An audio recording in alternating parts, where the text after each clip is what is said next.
Good morning. Good PlaMorning. Just a second. I've only had like 2 sips of coffee so far, so I'm still kind of asleep. Coffee. Today we will be, maybe, I think, probably, finishing this bad boy. We will not be finishing Shinonome Nano because I don't have the right paint for her. Yet. Next time I visit my hobby store, I'll see if I can find some. I think I have some of the colors, but not all of them, so. But we will be finishing this guy, the main attraction, the limbs, and then maybe, if I have time and I'm feeling brave, we'll put some decals on. But without further ado, it's time for another leg. Another leg. So they can stand. Where is this right leg assembly?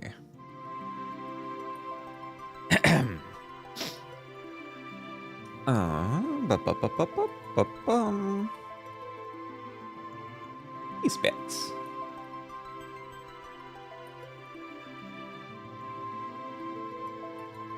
Oh, I still feel sleepy. I've been having... I don't know if it works like this for other people, but it works like this for me. Where I'll have periods of time where I don't remember any of my dreams, and I just kind of wake up and I'm like, whoa, I'm awake. And then I'll have periods of times that are usually like several days in a row or whatever, when I just have super vivid dreams and I fully remember them. And I always end up waking up more tired from that. Because my dreams are so, like, involved.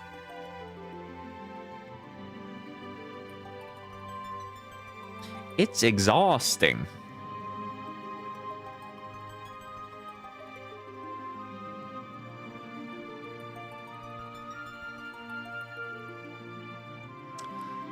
I had one this morning where I was like trying to catch a bus, but then that somehow changed. You know how dreams just sort of change in like mid-dream, and in the dream it makes sense, but then when you wake up you're like, that didn't make any sense.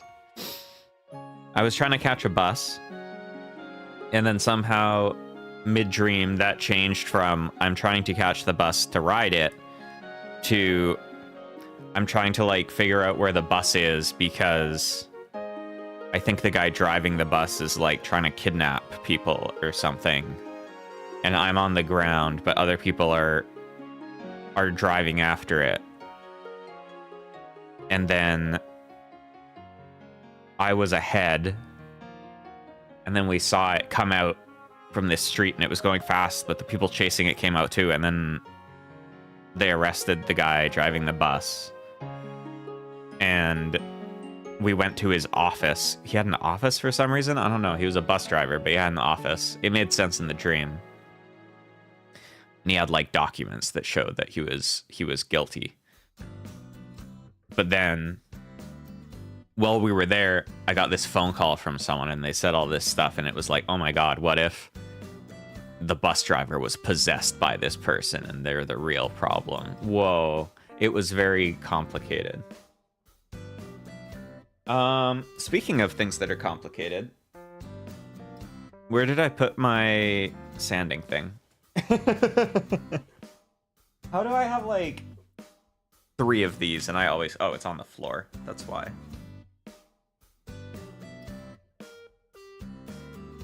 Whack! I found it. Boop, boop, boop, boop.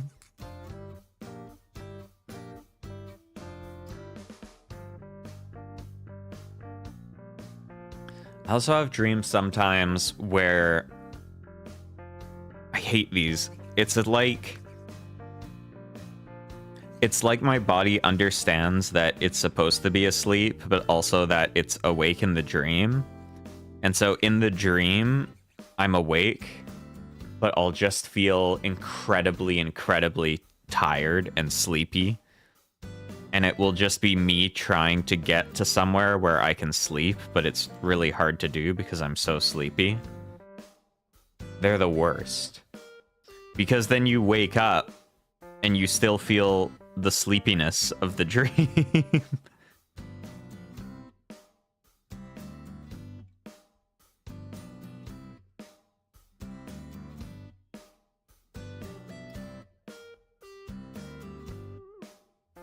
Yeah, dreams are definitely weird things. I know there was, in one of my entry-level psychology courses I took at university for credits,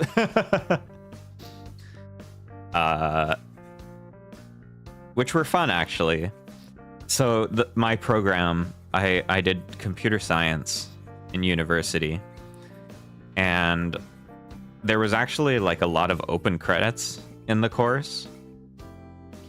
Like, you had to take certain courses, you had to take so many comp sci and math courses and stuff, but then there was quite a few open credits where it's like, you have to take something, but you can basically decide whatever that is.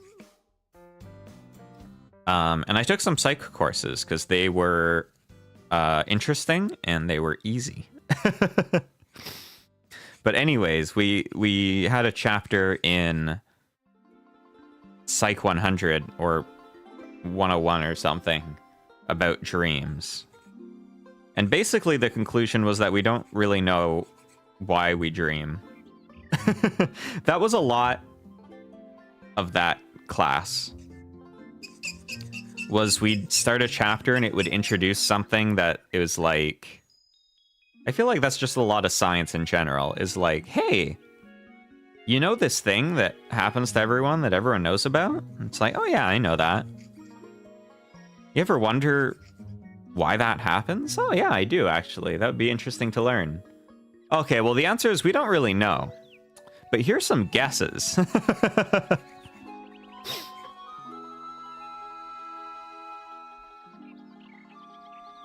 Whoa. Hold on, I have a sneeze stuck.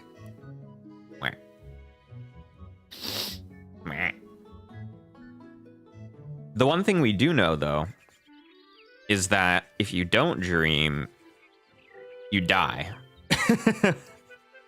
Or at least rats do. Because they did a experiment with rats where they just didn't let them go into REM sleep. And they died after like a couple weeks. So apparently you need it. You gotta have those rapid eye movements, you gotta be dreaming.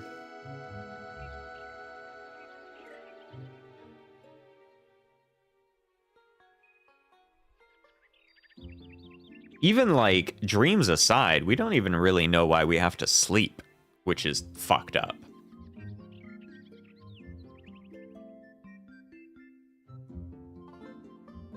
But you super need to do that.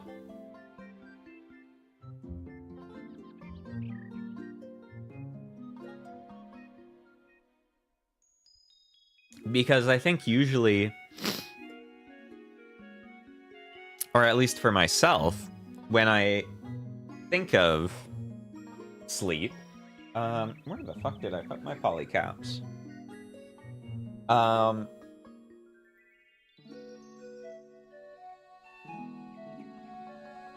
You think of it as like, oh, I've expended so much energy in the day, I need to recharge with my sleep. But really, we get our energy from food. It's not like sleeping makes energy for you.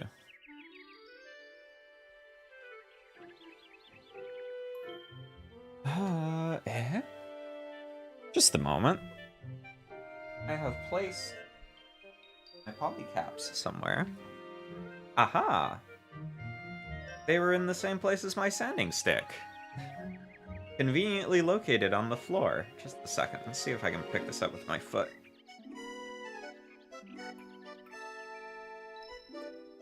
Woo! I'm quite good.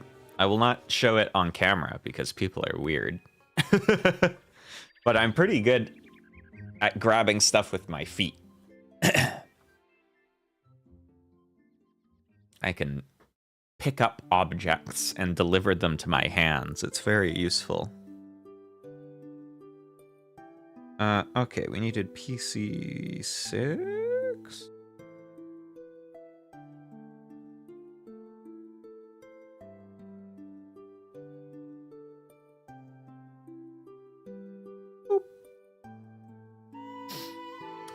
But it's interesting, like, physical tiredness and mental tiredness are very distinct things. But why we get mentally tired and how sleeping recharges it is kind of unknown. Hello, Vino! I'm talking about how we don't know why we have to sleep.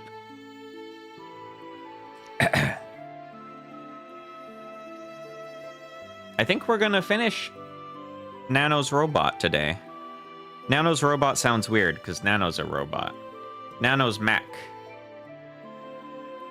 Contemplative topics. Yeah. Well, I was just thinking about...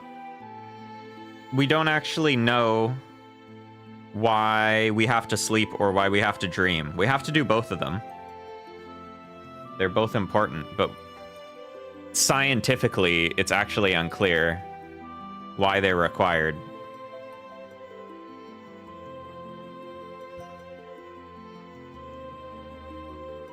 Which is interesting.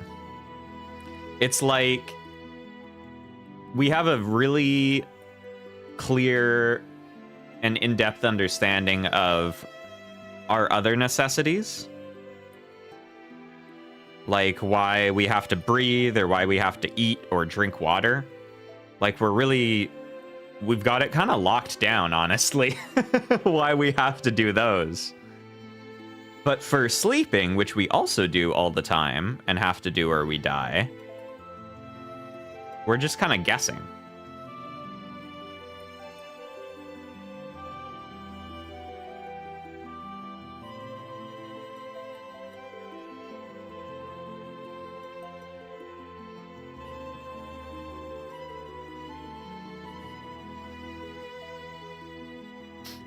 But yeah, it's been an interesting week. I've been like... My brain's been very tired this week. The brain's kind of washed. Yeah, I've heard that too. It's also kind of a little bit like... Oh, like physically. Yeah, I thought I always think of it as like it's like clearing out unused connections or something. It's like defragging it, maybe. I don't know. Obviously, I don't know. No one knows. But yeah, it's been interesting this week. Every day after work, I've been like so mentally tired because this has been my first full week on my new team at work, and it's been really fun, actually. It's been lots of learning new things. But I've had to, like, use my brain so much more because everything is new. So when I get home, I'm just like... Physically, I'm not tired. Like, I've just been sitting in a chair all day. But my brain is so tuckered out because I've been making it work really hard.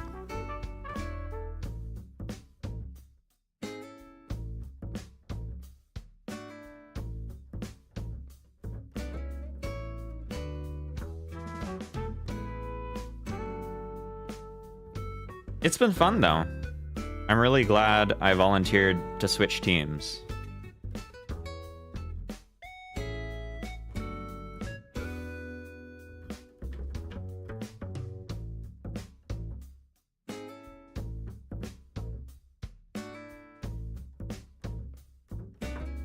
Also, my new team feels a bit more easygoing. Not like my old team was like super strict or anything, but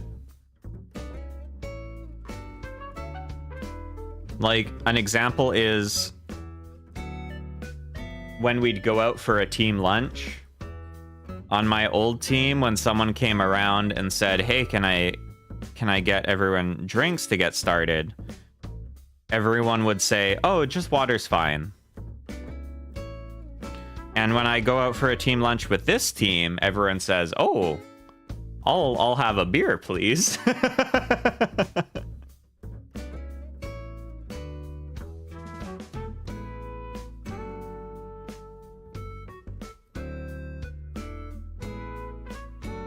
Just functional alcoholics.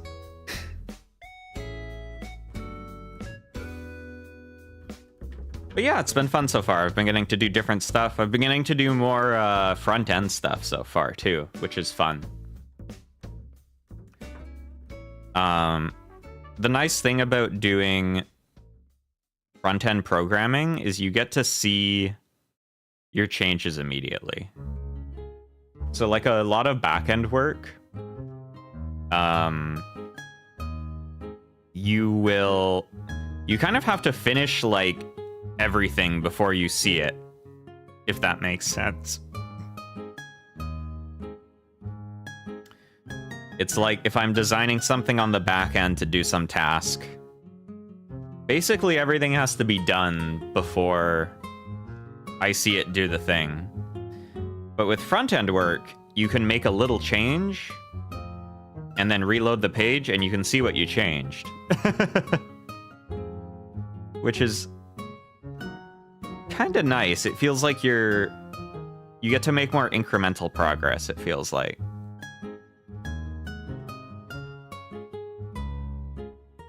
Exactly. It's also a lot quicker to figure out if you fucked up, or to just be like, oh, is this gonna work? I don't know. Let's see what it looks like.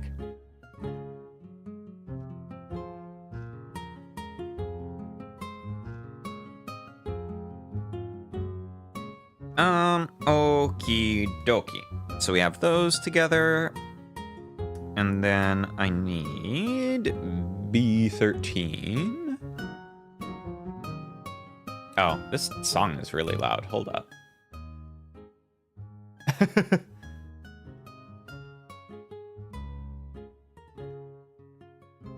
But yeah, it's been good. Just doodling. What you doodling? What you drawing?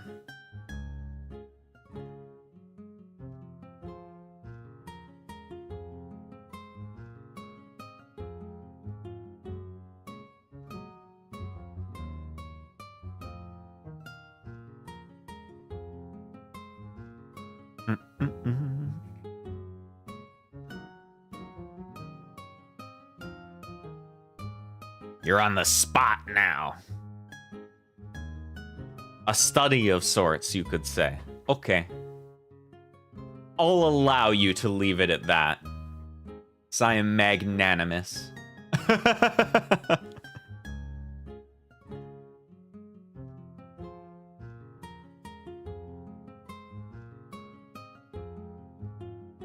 But near the end of this week, I picked up Xenoblade X, and I've just been, like, going ham in Xenoblade X. It's really good.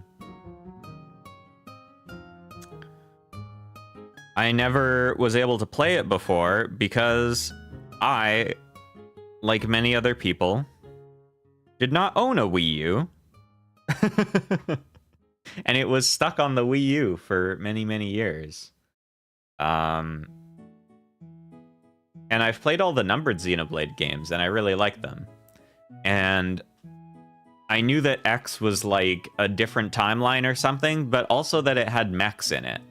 And I thought, oh man, that sounds good. But I couldn't play it. And anyways, at the end of this week, it finally came out on Switch, and I've been playing the shit out of it, and it's very good.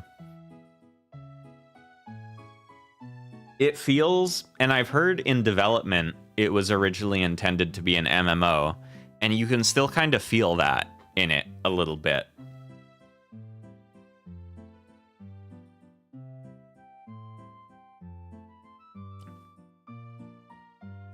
it feels a little bit like, what is the term? Like, event-focused storytelling versus character-focused storytelling? Or like world-focused? Like the numbered Xenoblade games. MMO turn singlet. Could this be crosscode? It does feel a little like crosscode. Although, so it's like the numbered Xenoblade games are like you're the hero and you've got a group of people and there's some big problem and you're going against it. And X is a little bit like that too. But it feels more like the story is about humanity as a whole rather than, like, obviously you're following your group of characters, but a lot more of the storytelling is like, okay, this is humanity as a whole doing this.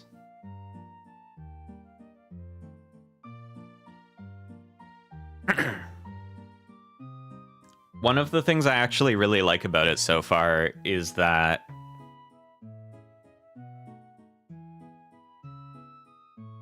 it really makes,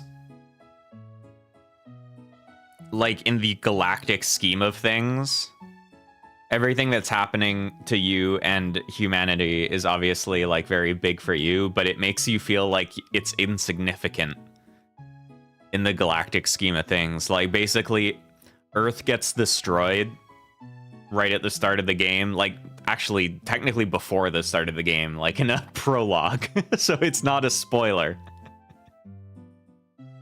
But the whole point of the game is that Earth got destroyed, and you set out on this, like, escape colony ship, and then you crash landed on some other planet, and now you're trying to survive there.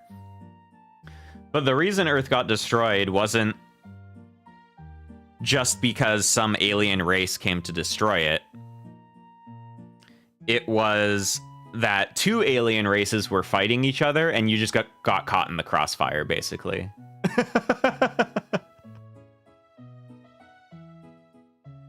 Like, it was two different factions showed up to fight, and they were fighting at Earth, and it was bad for Earth.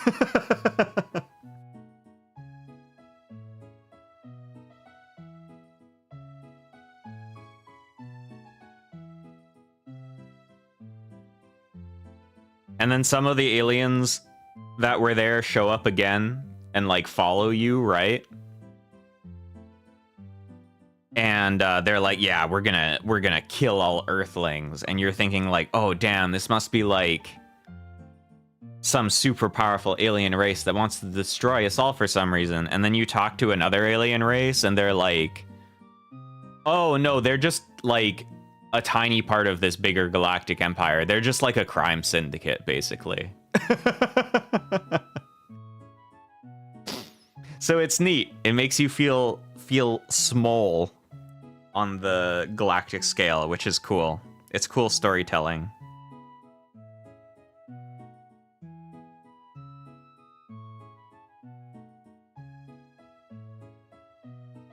Okay, these go together like this. And also, I just got to the part where you get a mech, and you get to have a mech, and that's cool, and it can turn into a car.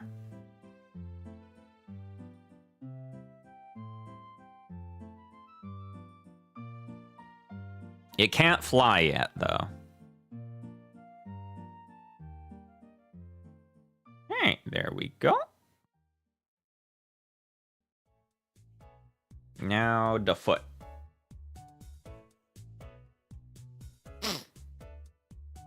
That's the part you care about. Listen, it's a cool mech.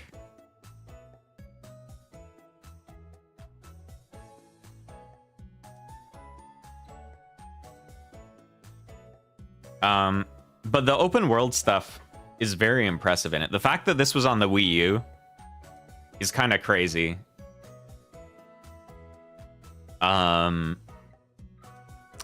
Like, just the way Monolith Soft is basically technical geniuses, is what I'm saying. Like, the way they've designed the open world and then added the weather effects and, like, draw distance for faraway stuff is so... It's really good. It's very impressive. It looks amazing.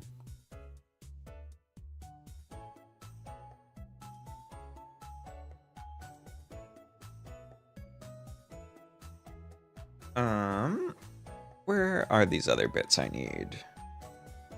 B3.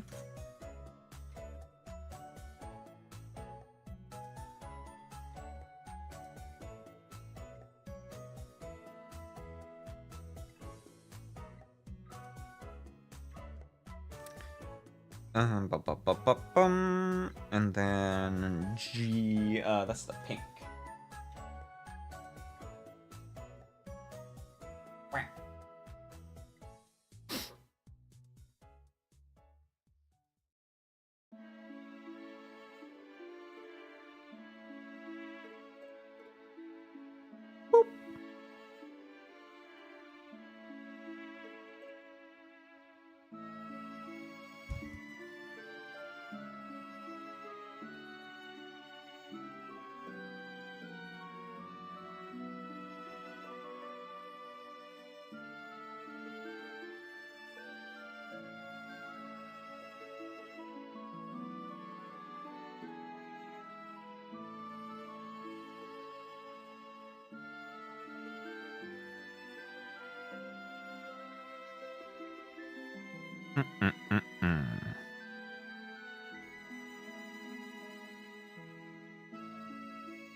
Man, I was gonna say something,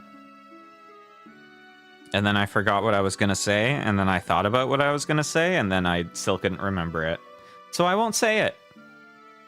If I forgot, clearly it wasn't important.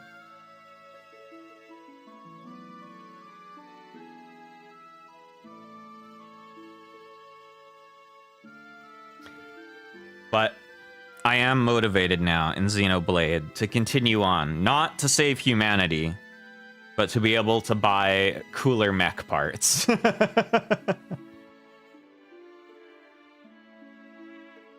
I do need a RAM upgrade. My hard drive, okay. My RAM maybe needs to be better.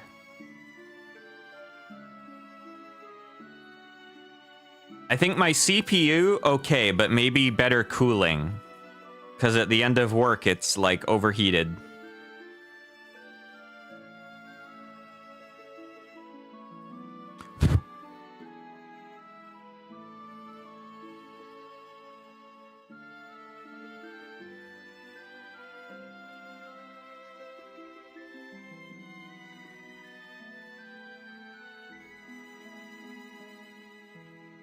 Yeah, absolutely. I'm so glad now that... Well, we had daylight savings time here recently, which I still want us to stop doing.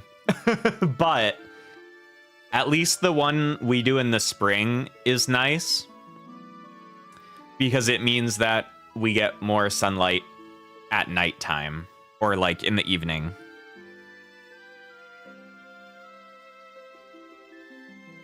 And now I'm finally at the point where after I'm done work, I don't have to walk home in the dark. The sun can still be up when I walk home, which is very nice.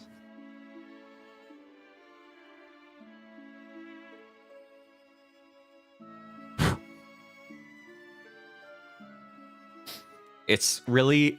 Honestly, the weather has been kind of butt cheeks here lately, but at least it's really starting to feel like spring, because it's like the sun is still out when I'm walking home after work, the cherry blossoms are starting to bloom, the flowers are starting to come up.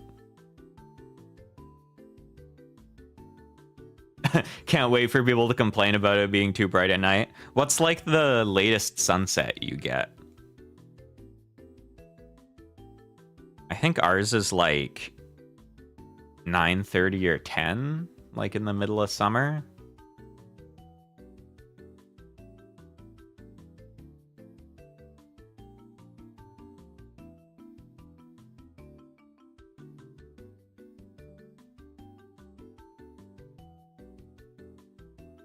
Oh, 11 to 12. Okay, that is pretty late.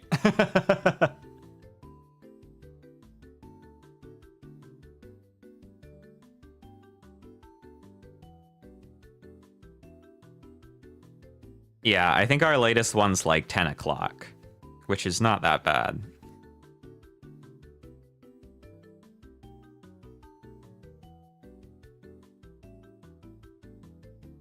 I do really hope we stop doing daylight savings time soon, though. I think I've talked about this, but basically, in Canada, we voted on it. They were like, do you guys even still want to keep doing this? And we were all like, no! So, we voted on it, and we voted no. And then they were like, okay, we're going to get rid of it, but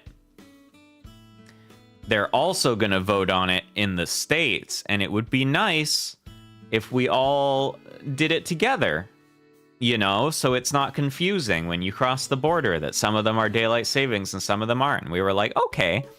And they're like, well, they're going through some turmoil over there. This was like a year ago. So it might take them a little bit, but once they figure it out, then we'll all do it together. And we were like, okay.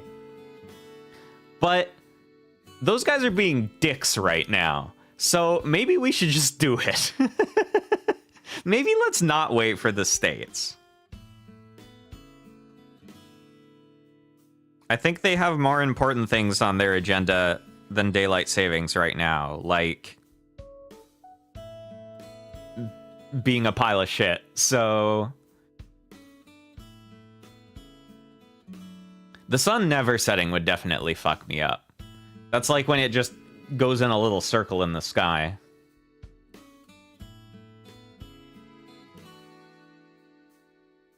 Although, the sun never setting, I could definitely, like, I could work with it. You just need, like, really good blinds, essentially. Or, like, to have not have windows in your bedroom or something.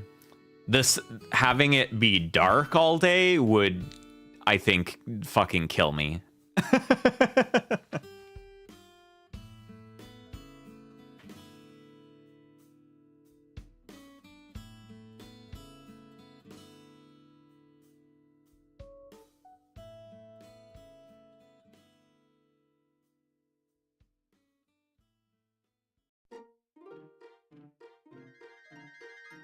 I remember seeing a clip from some documentary series or something. It was in one of those towns where in the winter it would just be like dark all day. And they did this thing where they made like a fake sun in the town square where it was just like this giant UV light that was like a fake sun. And so people could come and sit around the fake sun and feel less like they wanted to kill themselves. But I was like, holy shit, man. I don't know if I could deal with that.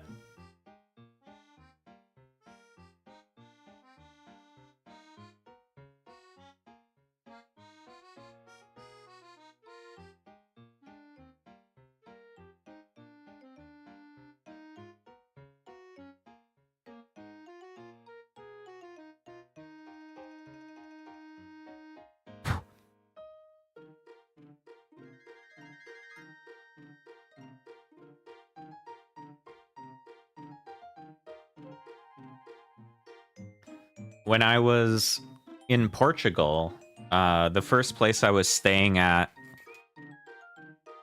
had these things for the windows. They were kind of like, they were like little metal storm shutters, kind of. But you could open and close them. They were just electric, right? Like you'd press a switch and they'd open or close. And the nice thing is, aside from just being good, I guess, if it was really stormy, is that when you close them, it was like they totally block out the light, right? Because it's literally just a metal wall in front of your window. And so they were like the best blackout curtains ever.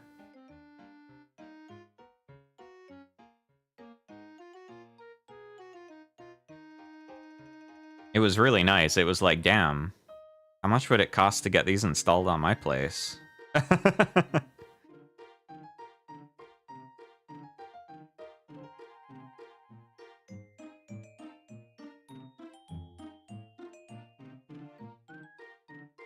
Although, honestly, to help me wake up in the morning, I'll put my blinds, like, partially open in my bedroom so that when the morning comes, it awakens me.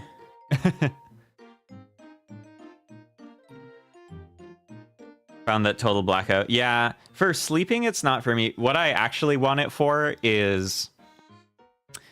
in my living room, I do not have a TV, but I do have a projector set up. And in the summer, if I want to watch a movie in the evening, it's kind of hard. Because the sun sets on the side of my living room. And so it stays, like, really bright in there, and then it's not as good to use the projector with. So I want better blackout stuff for my living room so I can watch movies good.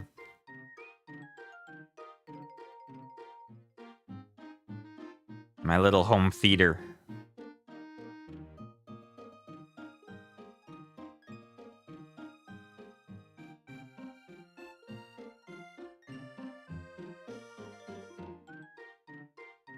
Okay. This is gonna go here. This back here.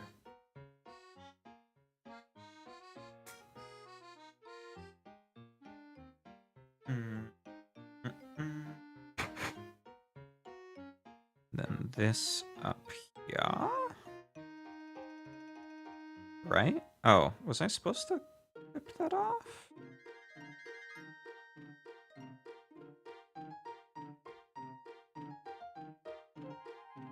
Okay, no, it's good. We're good. Oh. Little slipper. I really like these feet. They look like little house slippers.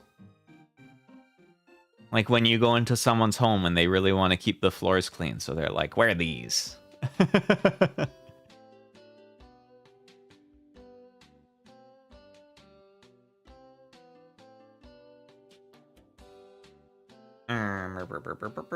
F. Where did I put F?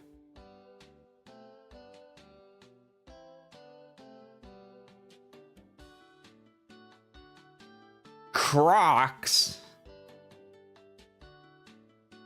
I think Hakase would wear Crocs. She'd invent Crocs. I think Crocs don't exist in Nichijou's world currently, but Hakase would invent them.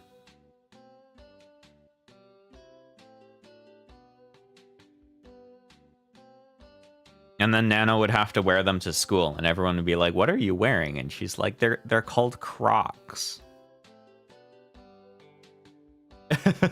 Crocs are made fun of, but they're really quite handy. I guess for me is like, if it's cold, I'd rather wear slippers, and if it's hot, I'd rather wear sandals.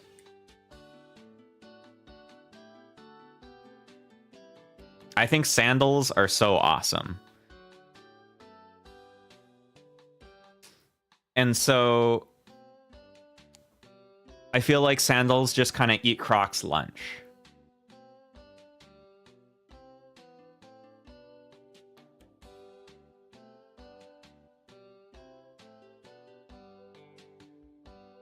Last time I owned a pair of sandals was like when I was a kid. As soon as it gets warm enough for me to wear sandals, I am not wearing shoes anymore. It's sandals all the time, baby. I always end up getting a sandal tan in the summer. Like, my feet get tanned, but where my sandals cover is still really white.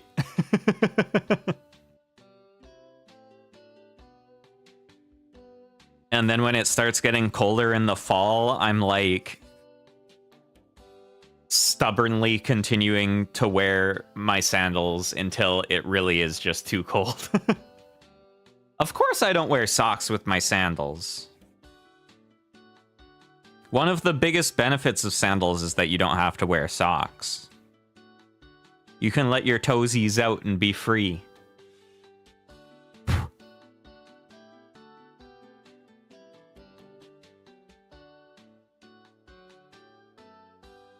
Honestly, we're not that far away from sandal time. We're like maybe 2 months away, and then it's sandal time, baby. Actually, I think I need new sandals, honestly. My old ones are... I love them, but, like, they're really old. They're probably on their last legs.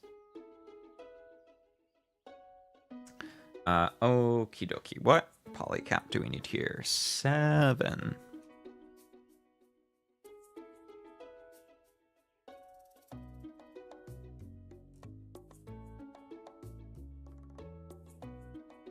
I think the thing is lots of people associate sandals with, like, flip-flops.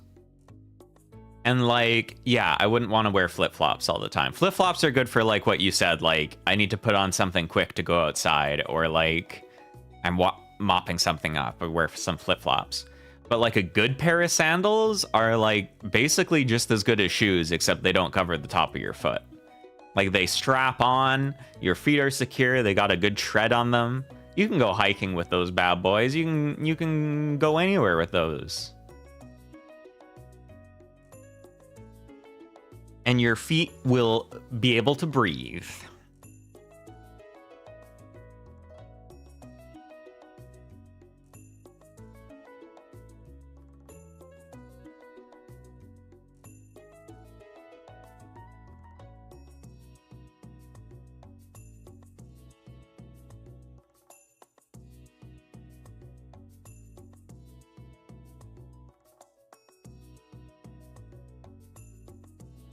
Oh, yeah, I guess you could get bugs.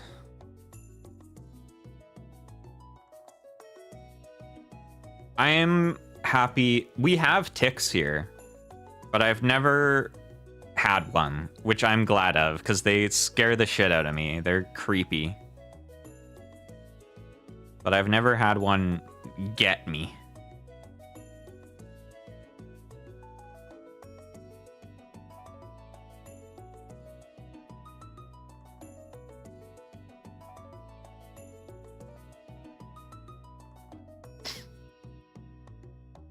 I don't have boots, but I have, like, hiking shoes that I usually use that have, like, a good grippy tread on them.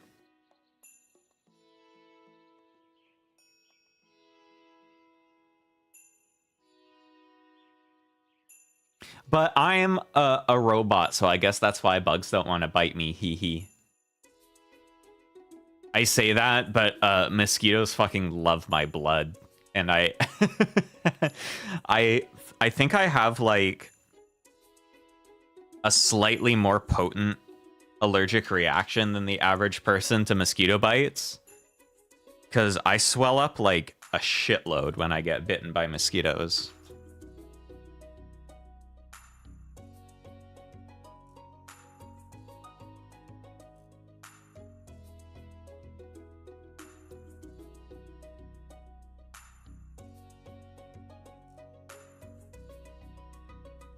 I also remember reading that the way mosquitoes find their prey is actually not visually, but they track the carbon dioxide that you exhale.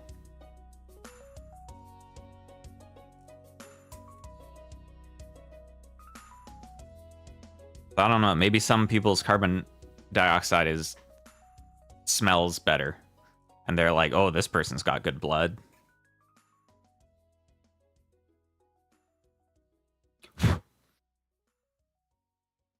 I still remember when I was fairly young. I want to say around like 10 or so. Me and my family went on a kayaking trip, which was super fun, actually. It was awesome. We were out for like, I don't remember how long we were out, but we were basically going in between islands and then like camping on the islands. But about partway through, I got bit by a mosquito on my eyelid. And it swole up so much that I couldn't open my eye. I looked like a boxer. Like someone had punched me in the face because one of my eyes was just all swollen up and red and I like could barely open it. And that wasn't very pleasant. Yeah, like right above my eye is where it bit me.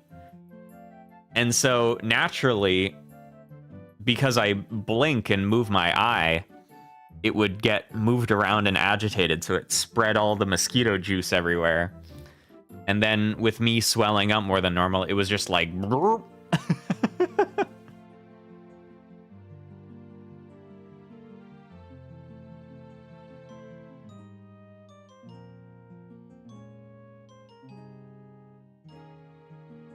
I've had other times, too, where I've gotten... My least favorite place to get bit by mosquitoes, other than my eye, obviously, because that was the worst. But occasionally, I'll get bit, like, in the knuckle. And then my whole finger will swell up. And it's the worst. Next to the eyelid.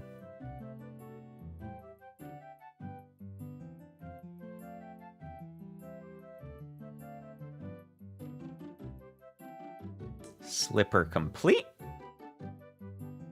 Now we just need the extra armor for the leg.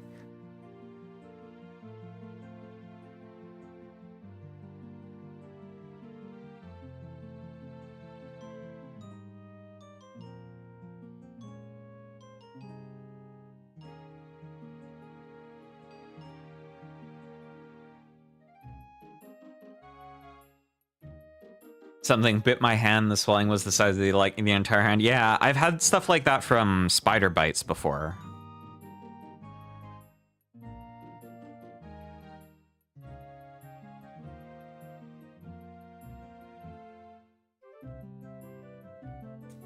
F4 and then F4 and F1.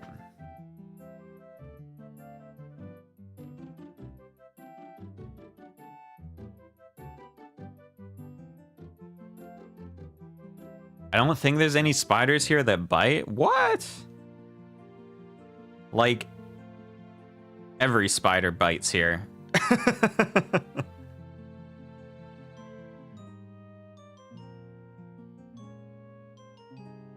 Those motherfuckers just be biting everybody. Where's F? This is F.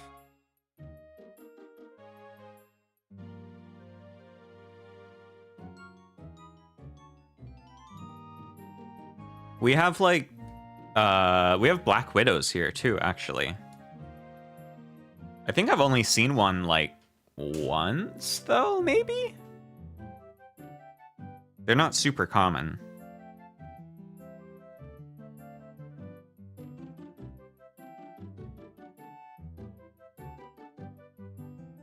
But, those are one of the spiders that they teach you about early on. They're like, if you see a spider that looks like this, don't fuck with it. Because it will kill you.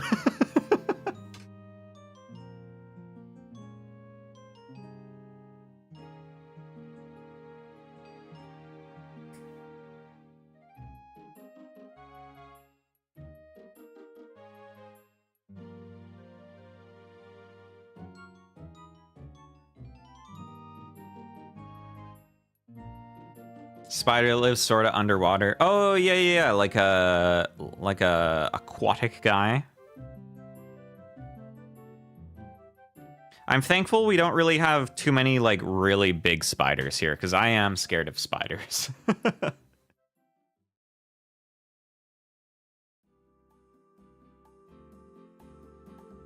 Probably like the biggest guys we have here are like wolf spiders, which are still pretty big. But they're not like giant, so that's good.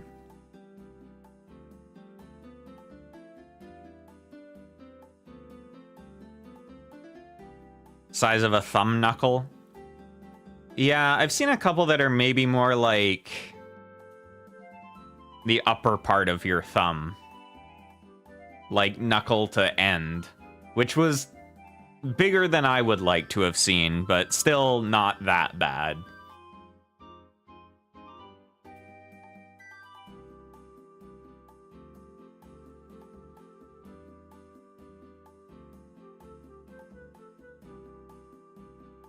When I was going to university, I was living in a basement suite, and there was a lot more... I'd encounter many more spiders when I was living in a basement. I am now living above the ground, and I encounter many less spiders, which I appreciate. And most of the ones that end up here are like little. I don't see any big ones anymore.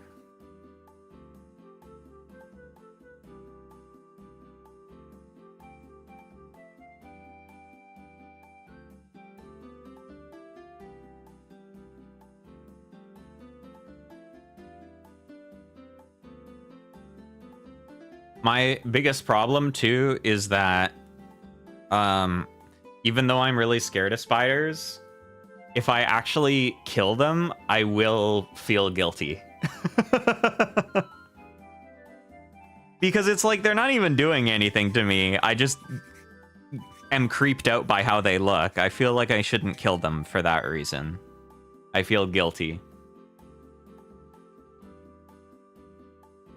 And so when I was living in the basement, I would, at very far arm's distance, try to like capture them in a cup and then like very quickly throw them outside.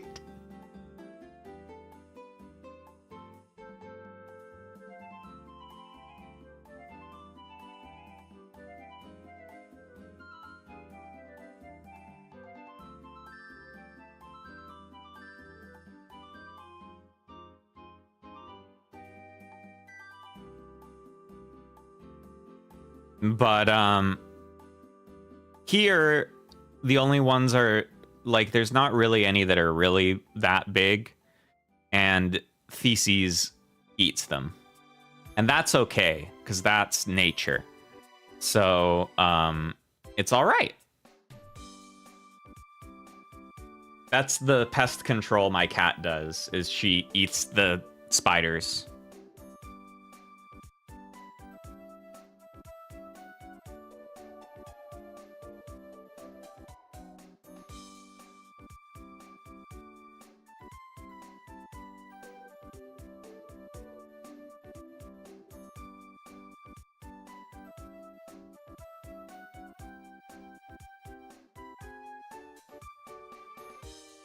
I think the only bug that I feel okay killing is like mosquitoes. Mosquitoes and wasps. Because it feels like I'm like, listen, bud, it's me or you. Like, you're actually gonna do something to me.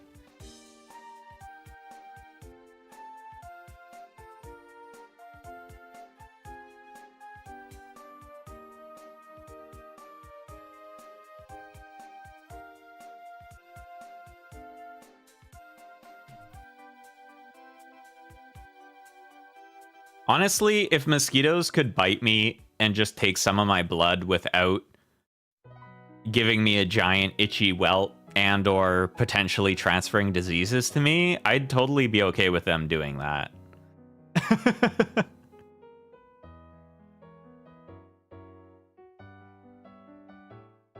Like, if you didn't cause me problems when you bit me, I don't even feel it, so like, that's totally okay. And like, I have tons of blood. So I'm fine with sharing a little bit. But you're gonna give me a big itchy welt that lasts for like a week and a half? And maybe give me a disease? No, fuck off. You still wouldn't be? Don't be greedy. You have so much blood.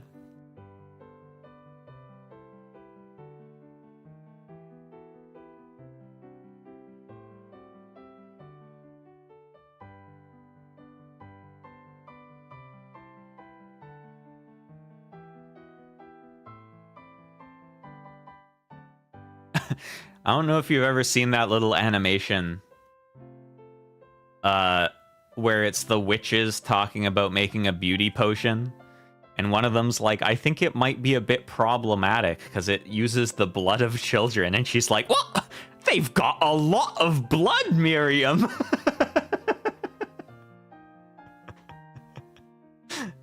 They can spare a little bit. Yeah, around where I live, the mosquitoes aren't that bad. But definitely if you are out like hiking or camping or something, we have like a shitload of mosquitoes too.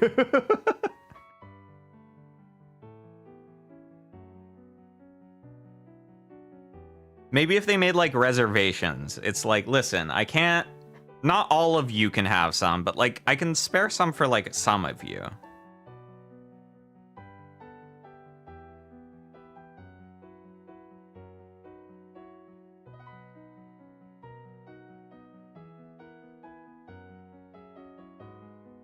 Okay, that there. The slipper down here. Oh, and align these.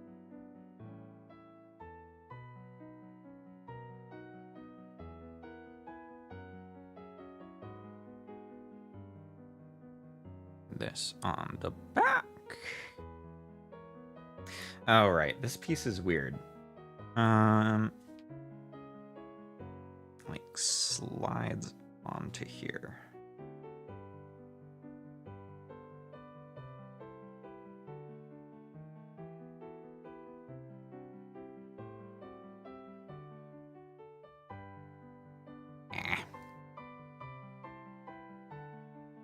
To show you what I'm struggling with. This piece, focus, focus, focus. This piece like slides onto here and then has to like click into here, and it's tricky. It's tricksy. But then once it's on, it looks nice.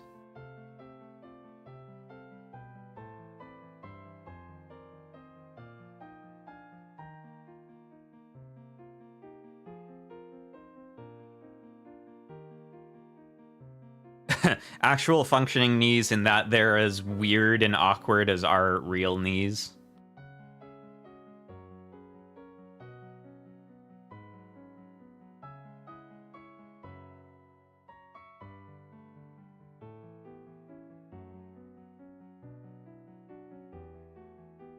Hey, we got it.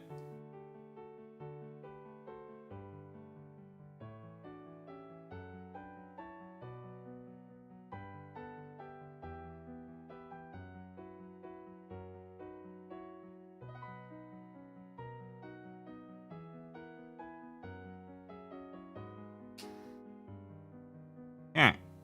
So this is up here.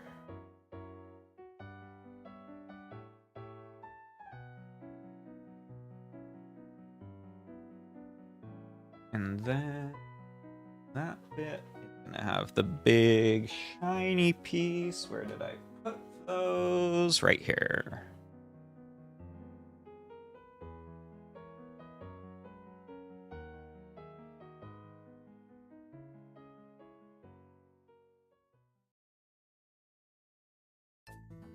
I actually had a bunch of knee issues in high school, so I'm not a big fan of how our knees are designed.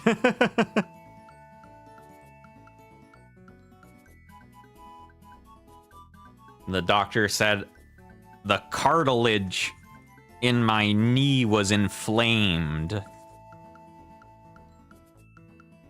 And I was like, why can't it do that? And he was like, man, I don't know.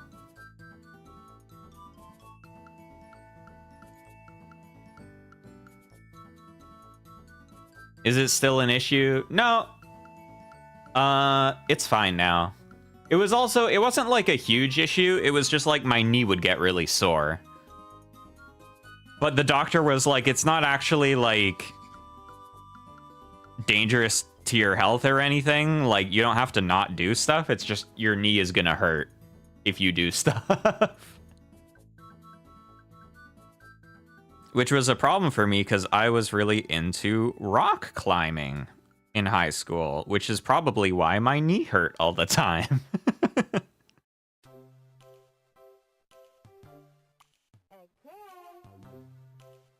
Now I do archery, which does not use my knee whatsoever.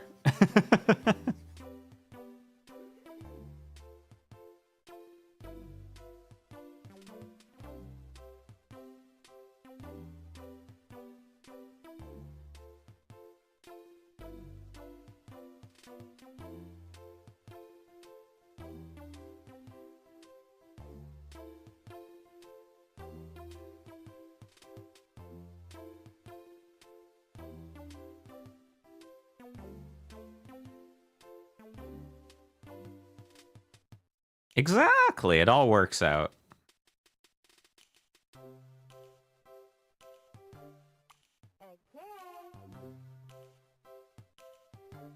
I actually don't remember the details, because, not that it was a really long time ago that I was in high school, but it was a long time ago that I was in high school. I think it had to do with, like, some parts of my kneecap were still, like, developing or something, too, and that might have been part of it. Because I have done other things using my knees as an adult, and it hasn't done that. So, who knows? Maybe it's just totally fine now. Hello, parentheses. Can I help you? Do you want to come say hi? Come here.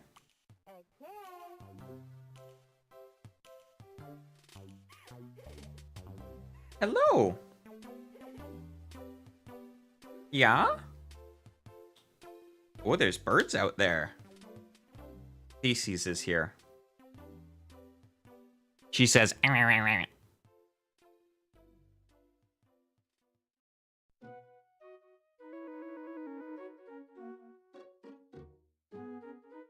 we had a really good nap on the couch yesterday. It was nice.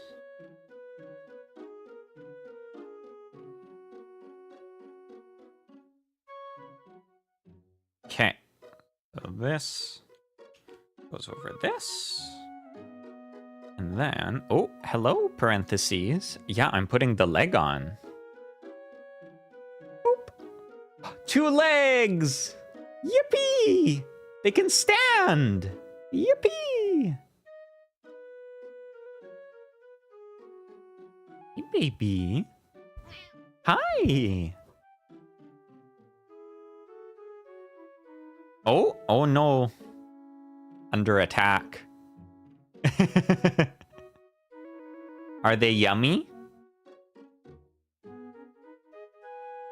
Just as it can walk, it's under attack already. It's like, have you seen the nature documentary where there's those baby turtles? And the turtles put their eggs in, like, the beach shore. And then as soon as the baby turtles hatch, they have to, like, get to the water before snakes eat them. It's absolutely horrifying, and it's basically what this mech is experiencing.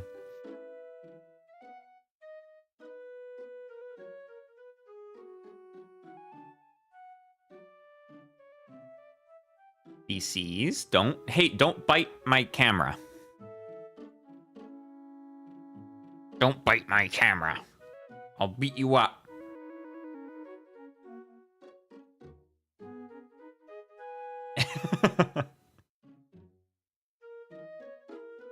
Hey, you want to lie down? You lie down? So I can work? We're almost done. You see, baby? We're almost done. I just have to make its other arm.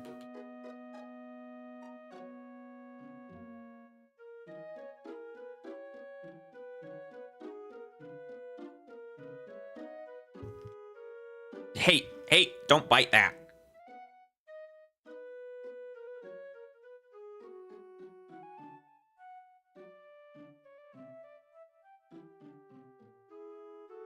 Alright. Other arm time. And then I think, if I have enough time, once I'm done the other arm, I think I kind of want to try and do some of the decals. If I can find where my water slide stuff is.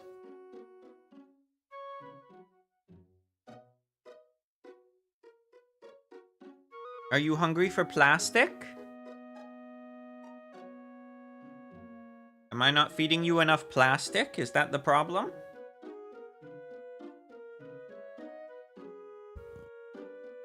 Hey!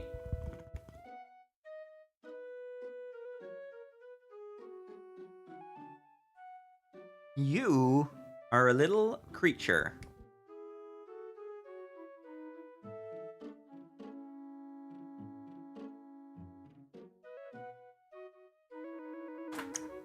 It's okay. I finished cutting stuff out of the runner and I dropped it on the floor and it startled her. You want to eat the plastic, but you get scared when it makes a little noise. You're such a baby. You're such a baby.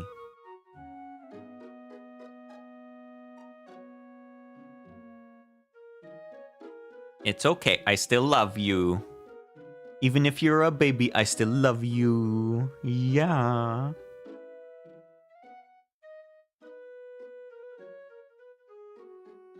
Hey.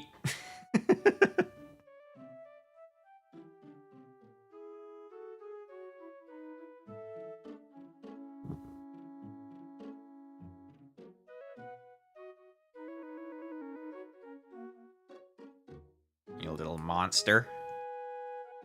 You little monster.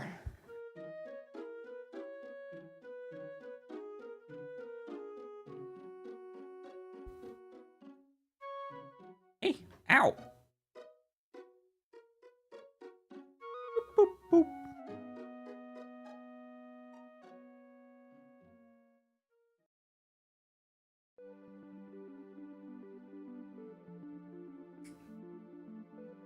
Hey, girl, come here. Come here. Come here. Come here. Come here.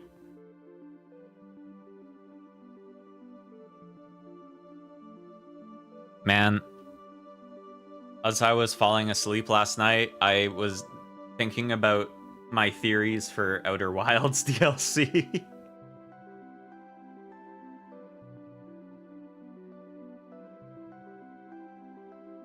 That game is so good. I'm honestly disappointed that we haven't been getting more people making Outer Wilds likes.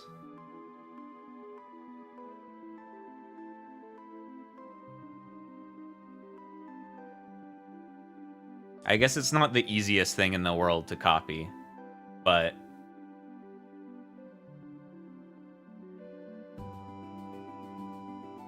and I guess there are games that, yeah, like, you know how, like, Dark Souls was successful and now there's like a billion games that are just like Dark Souls?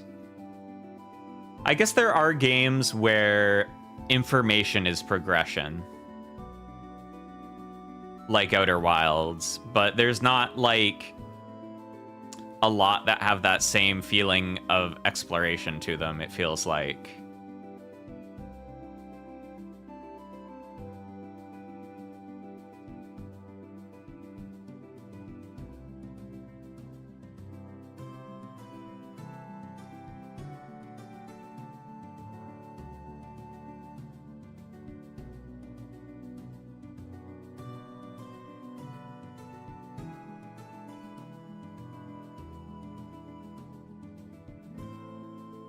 Oh, what's that?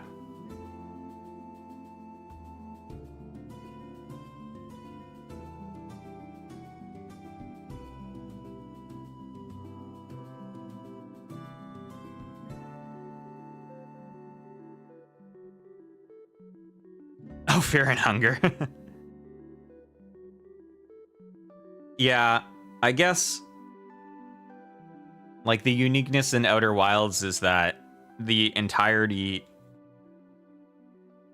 of the gameplay is all the exploration and the information.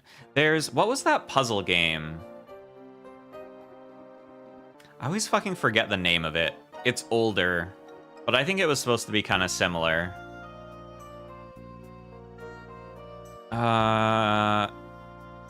Fuck, the name is not coming to me.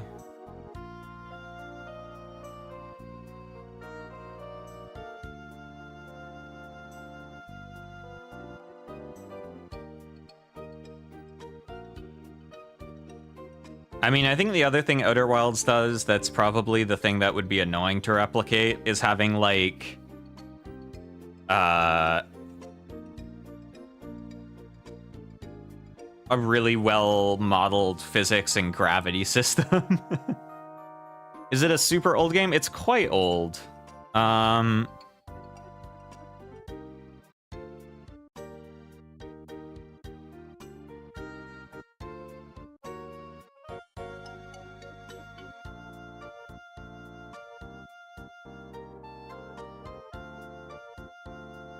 The Witness is what I'm thinking of.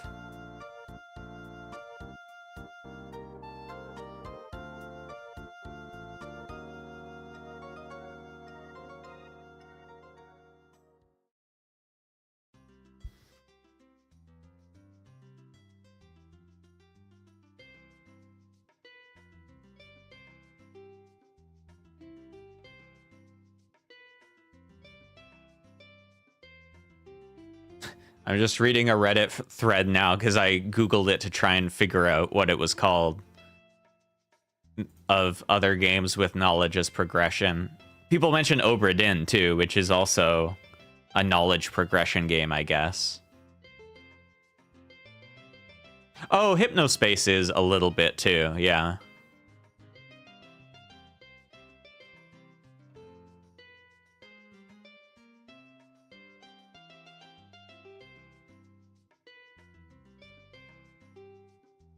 But no one's quite doing it like Outer Wilds.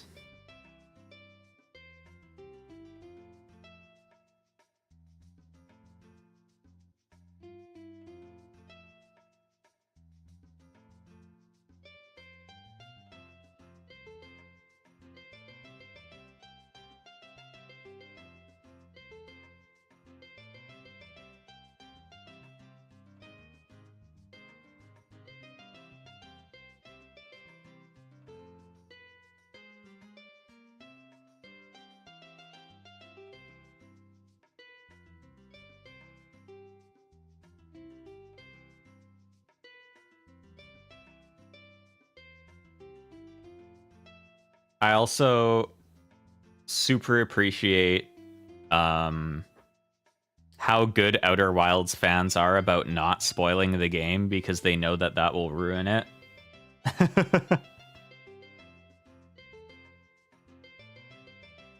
Like when I was starting the DLC, I looked up where do I have to go to start the DLC? And everyone was super cagey about like, okay, this is the very first bit of information you get for the DLC, and then nothing else.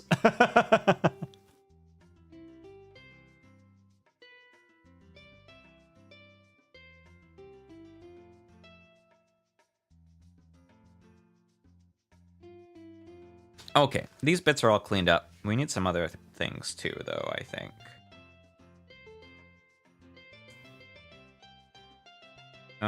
E1 and E3.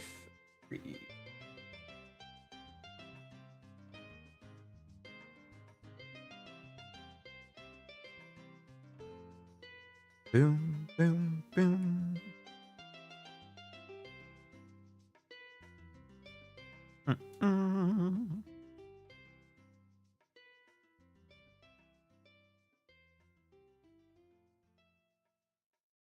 And then gonna need these guys. It's really satisfying when you build a plastic model and you get to cut the last piece off the runner and then chuck the runner away because you don't need it anymore. I hate sometimes with Bandai's Gundam kits, I think it's something to do with the production process, but sometimes there will be pieces on the runner that you don't need for anything, and it's really annoying because then it feels like you didn't complete it. But when you get it like this, and it's like, it's all finished. Get out of here. You're only good for snacks now. It's nice.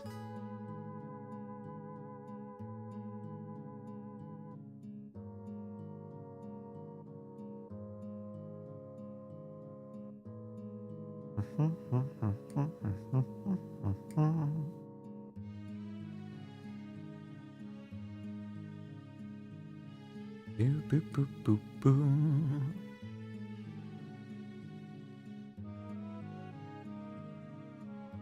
I spawned. Hi, Ruby.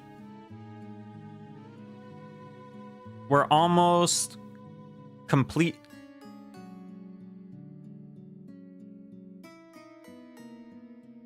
Spawned like a salmon.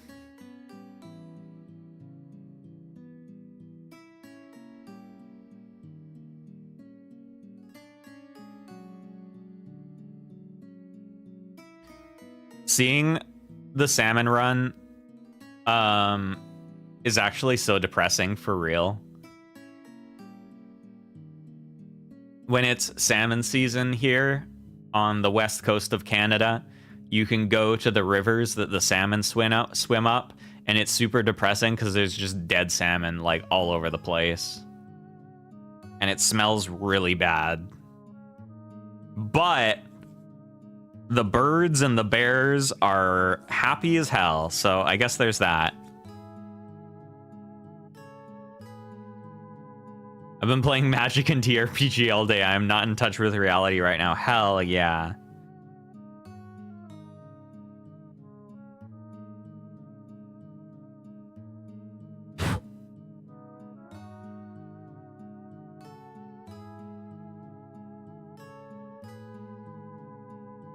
Man, me and my friends have been trying to figure out how to find a local game store that will let us pre-order the Final Fantasy precons.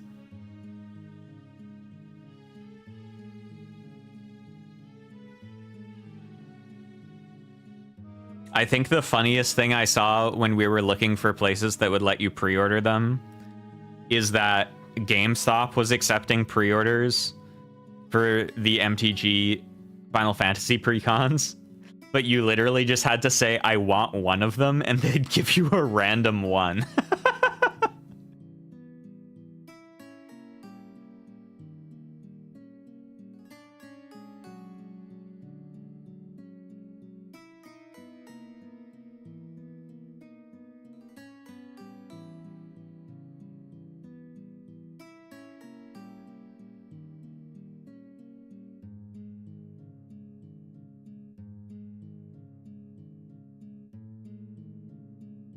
One of our local game stores will put in pre-orders for Commander precons, but they'll only do it if you want all 4 of them. And the problem is like, one of the people in our friend groups wants the Cloud deck, and then like 3 people want the Ishtola deck, so we can't really do that. If we all wanted a different one, we could all just group in for it.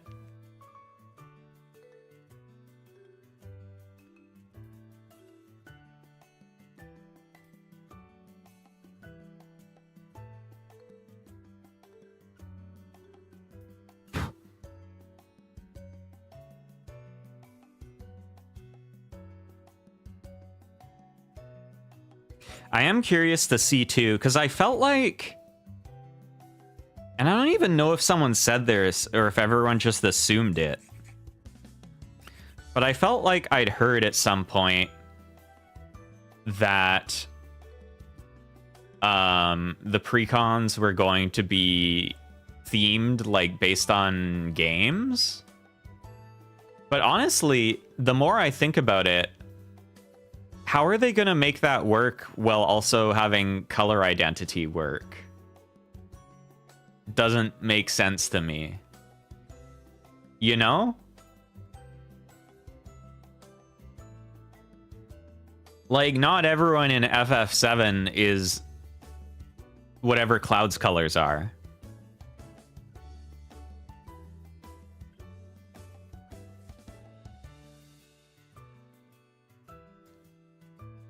Because I think they did say that they were going to be themed on game, right? Or am I crazy? Did we all just assume that and take it as fact?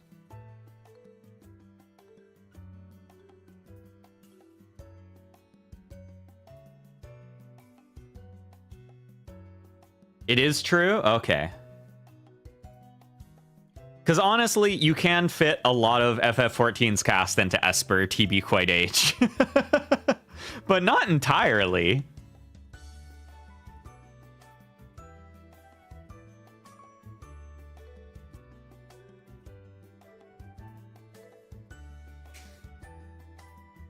Yeah, basically all the Sions can be Esper. I mean, Lise definitely should have red. But no one actually cares about Lise, so...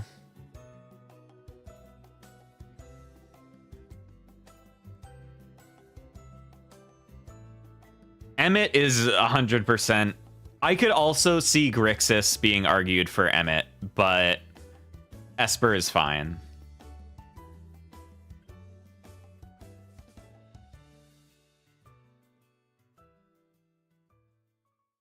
Although I guess Grixis actually doesn't make as much sense for Emmett because his fire's kind of gone out a little bit because he's old and sad.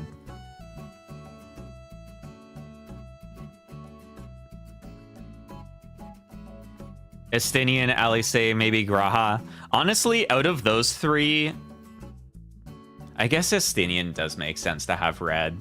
Yeah, I think for FF14, it's not that hard for Esper. But for, like, FF7 not having black in it seems tricky. For any of them not having black seems tricky because it's, like, the default villain color. Sephiroth and Nichijou, yeah, right?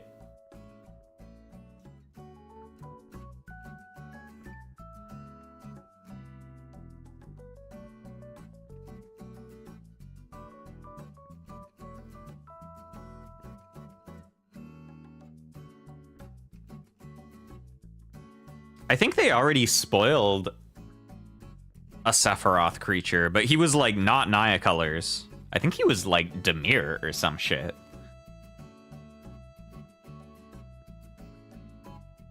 But I think that wasn't, like, Commander Sephiroth.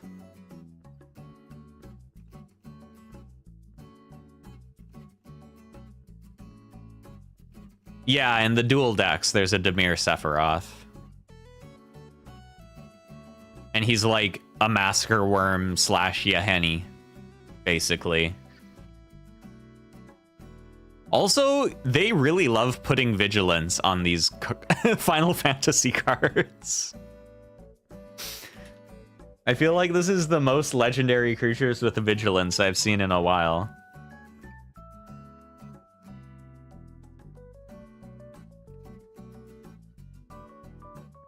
Like, why does Y'shtola have Vigilance?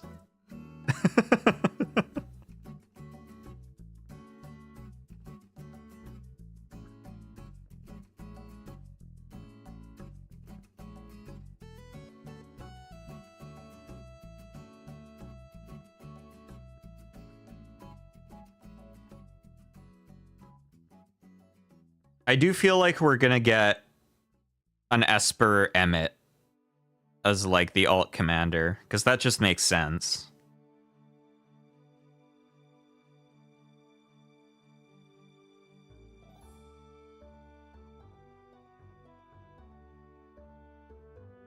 Because I can't think of, like, who else that would be. I guess the other, like, really popular character that we haven't seen yet in 14 is Xenos. But I feel like Xenos has to have red. Xenos. Urianger could totally be Esper. Thancred, I guess, could be Esper. Xenos needs red and maybe green. Yeah, for real, for real.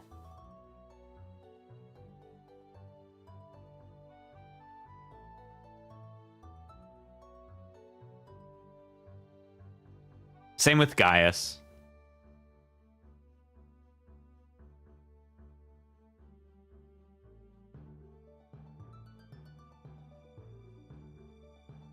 Meteon could be Esper, but I feel like that's kind of a weird pull.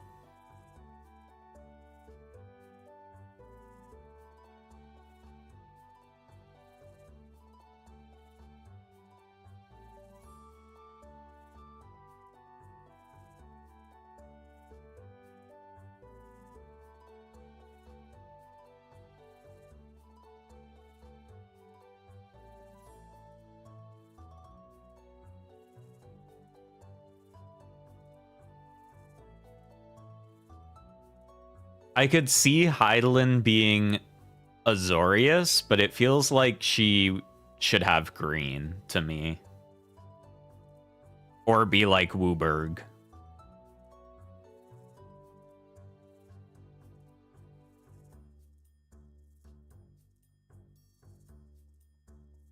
Man, these words mean nothing to someone that isn't invested in both FF14 and Magic.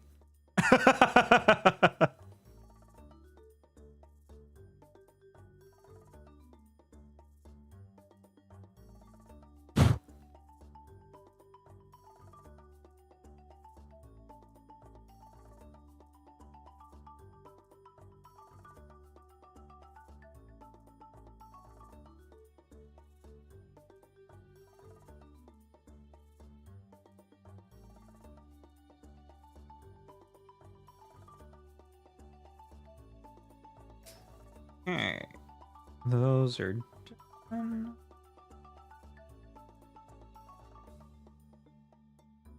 Yeah, Emmett's flip being after 14 in the bin is really neat.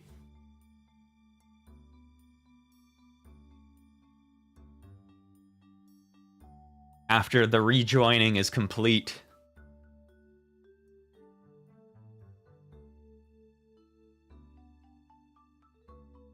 I wish Hades was a bit more impactful, though. I mean, I know its effect is honestly really good, but it's just not as interesting to the things I like to do.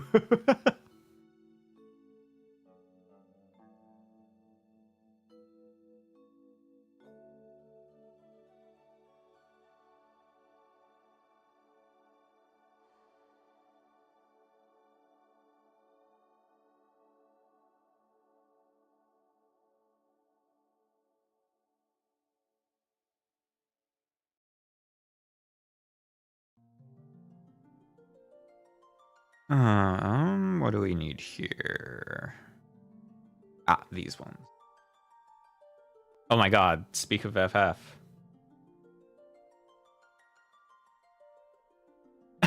Unsunders 14 creatures into one big mutate pal. Yeah, that's what I was thinking. I wanted like a Mimeoplasm-esque effect from him.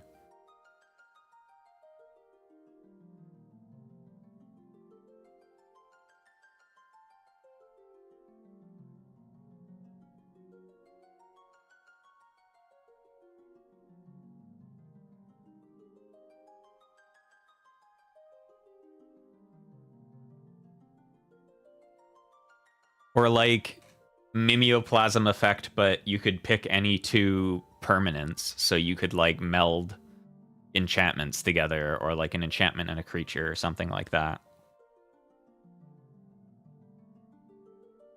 Like obviously getting back spells is good, but it's just not as interesting as it could be, you know?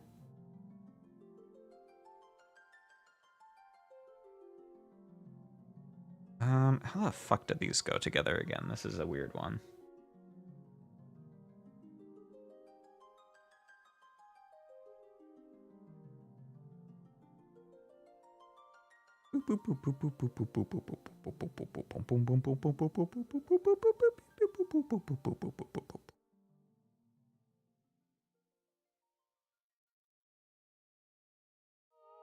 Homemade jumpstart packs? Oh, that is fun.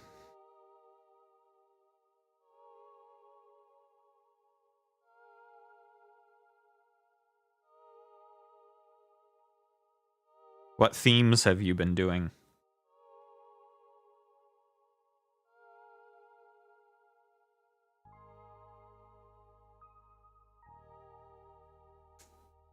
Cat. I had some pretty crazy games in paper recently with some friends. I had one crazy game of Commander where it was essentially 3 of us left, and we were all low on life, and so it was like my friend whose turn it was could either like attack one of us and bring us low or attack me and kill me. But it was my turn next, and so I made the classic deal where I was like, I will let you win and help you kill the other person so I can come in second, you know?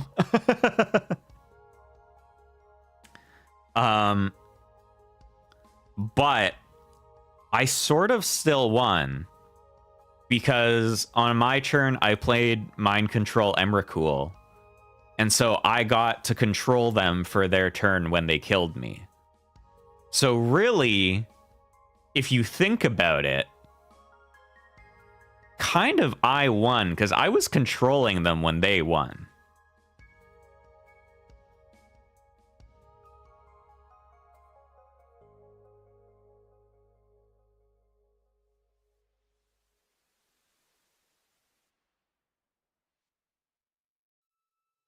I really love Mind Control Emrakul. I think it's such a funny effect.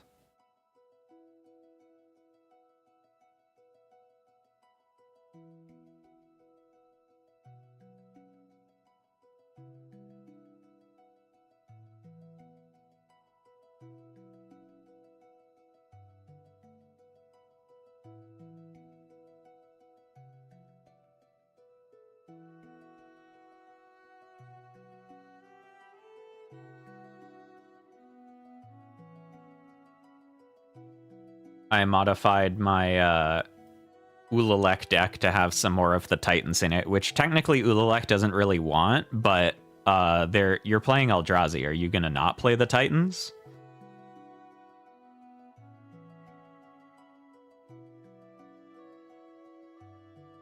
I should honestly put like Mirror Box or something in there so I can still copy them. Owl Night, Hollow Knight. It's funny, whenever I hear this song, it makes me think of Halo ODST soundtrack. I've never played Hollow Knight, but this reminds me of ODST, especially the beginning of it. It has like similar instruments.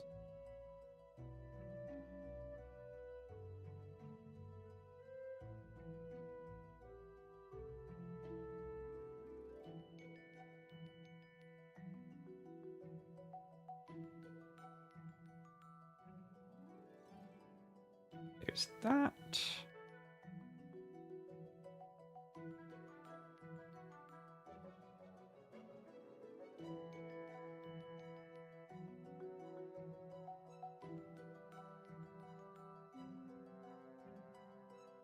That.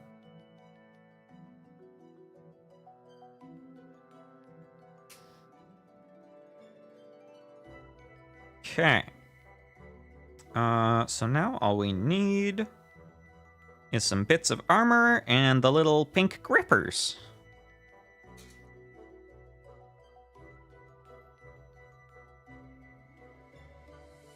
I've never played Halo. Oh, it's good. Grippers. Man, Halo was my shit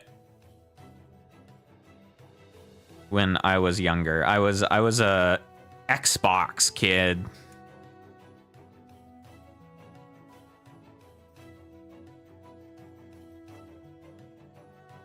Halo 3 peak. ODST peak. Reach really good.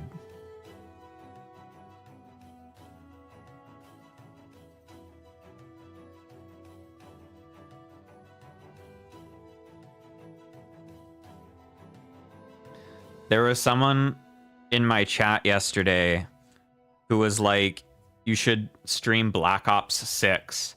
And it made me feel really old because I was like, the last Black Ops game I played was Black Ops 2. And I was like, what do you mean it's 6 now?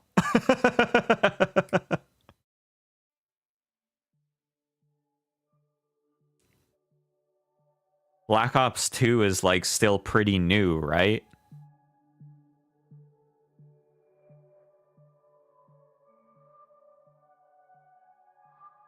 An old Call of Duty is like Call of Duty 4. Black Ops 2 is still new, right?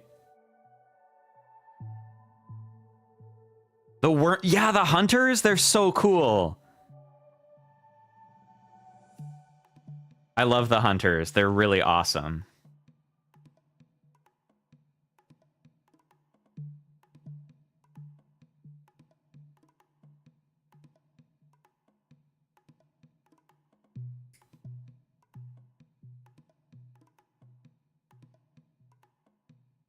And they have big spiky shields and big plasma cannons.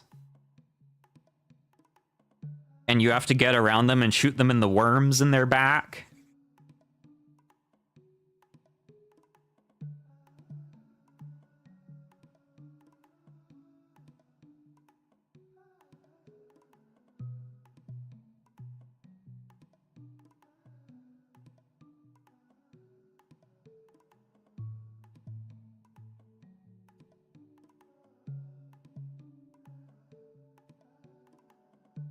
Also, Halo's elites are like such a banger design. The Sangheili, they got the split mouths, they got the kind of hunched.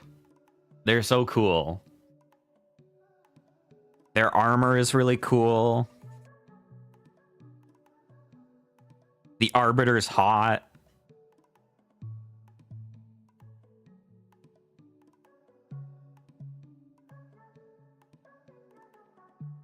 Did you know in Halo 2, the first time you see the Arbiter in a cutscene, he's naked? Now you know.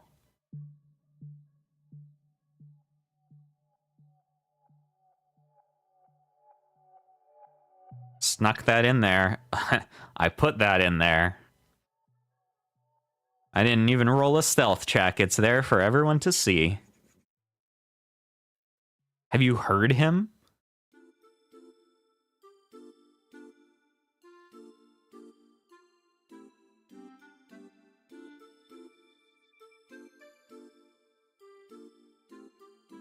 Master Chief is like the most plain white bread video game protagonist in the world, but that's okay. Halo is still good.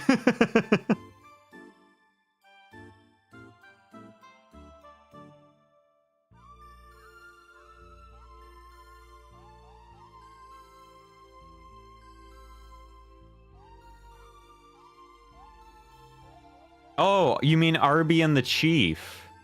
I remember Arby and the Chief.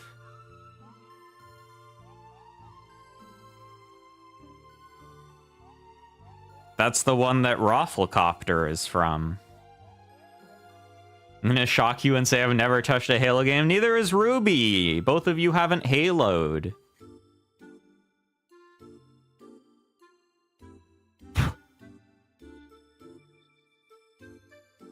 They're fun. You get to shoot things.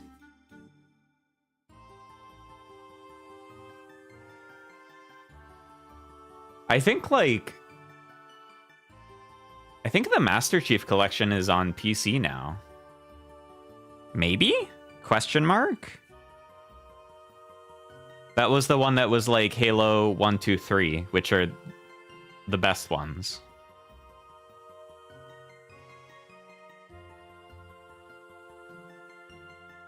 Although, honestly, I feel like a big, important part of Halo is playing it on Xbox Live in, like, 2008.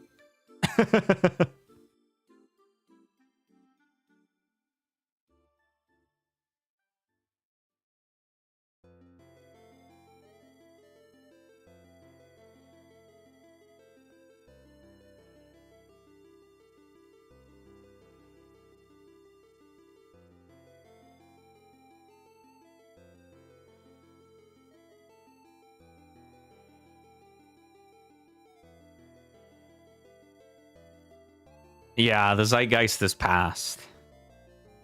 Although, ODST is still a really good game with a really good single-player campaign. Honestly, all of the original Halos also have good single-player campaigns, but The multiplayer is definitely an important aspect. But ODST in particular has a really cool single-player campaign. It's just got a very different mood than the other ones, you know?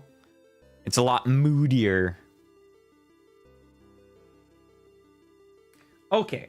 Oh, right, the grippers.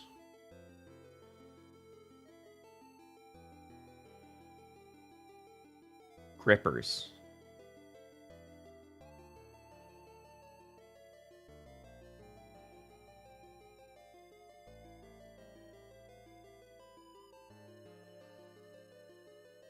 Yeah, it's interesting.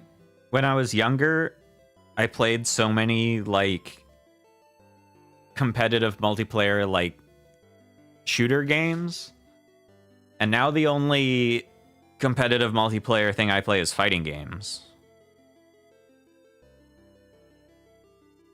I've switched.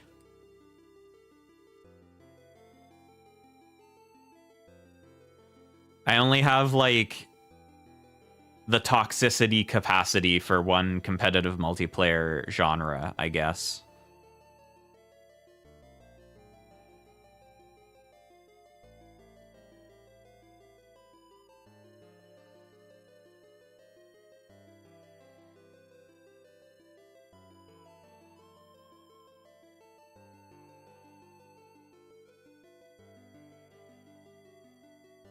The nice thing about fighting games, too, is that you don't have to worry about your team.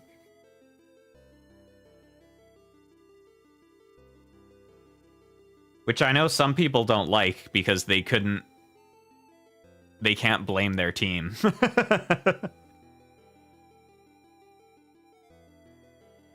But the trick is that in fighting games, you can just blame the game balance and the character that your opponent plays. So you can still blame something that's not you.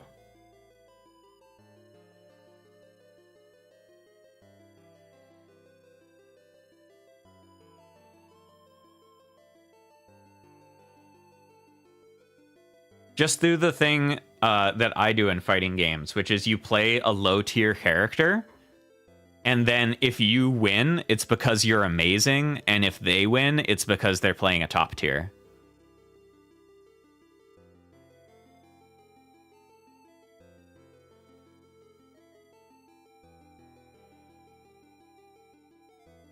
That's the tech.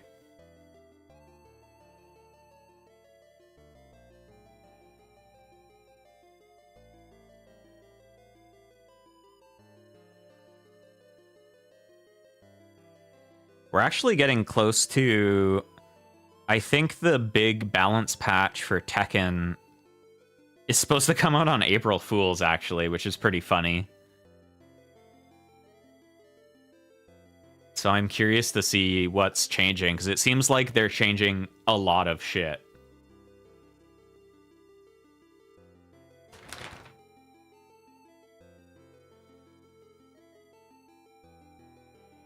Most of the characters I main are considered like low tier or mid tier in Tekken right now, so I should be not getting nerfed, at least.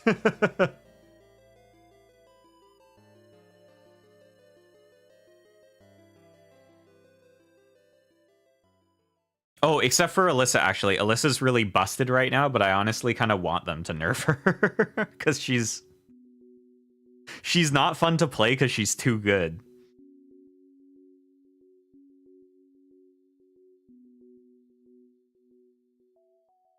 I just want to play the silly robot girl and still have to feel like I need to know how to play Tekken.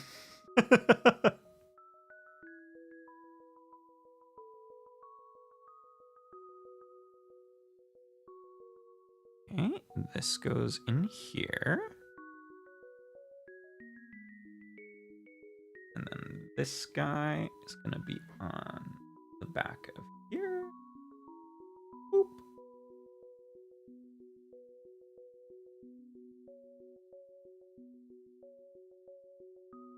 This is front. Boop.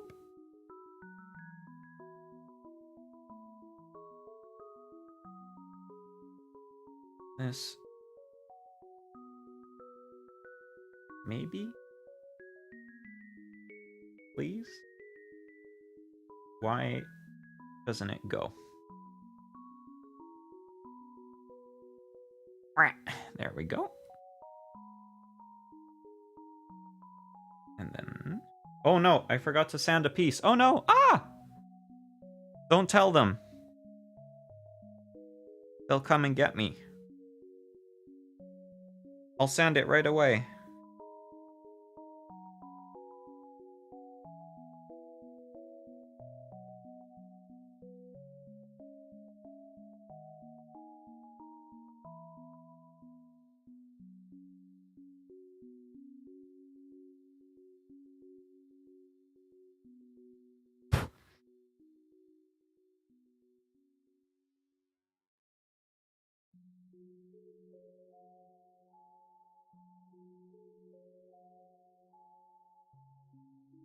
I think one of the funniest balance things in Strive was that they made Potemkin really good and people lost their minds.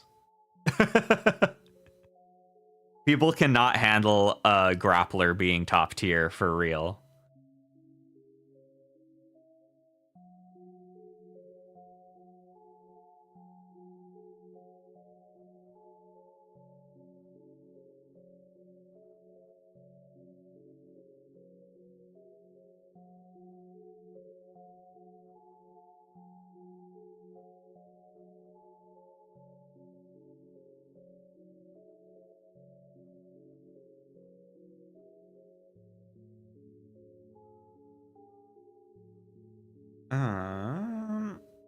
Let's go in again.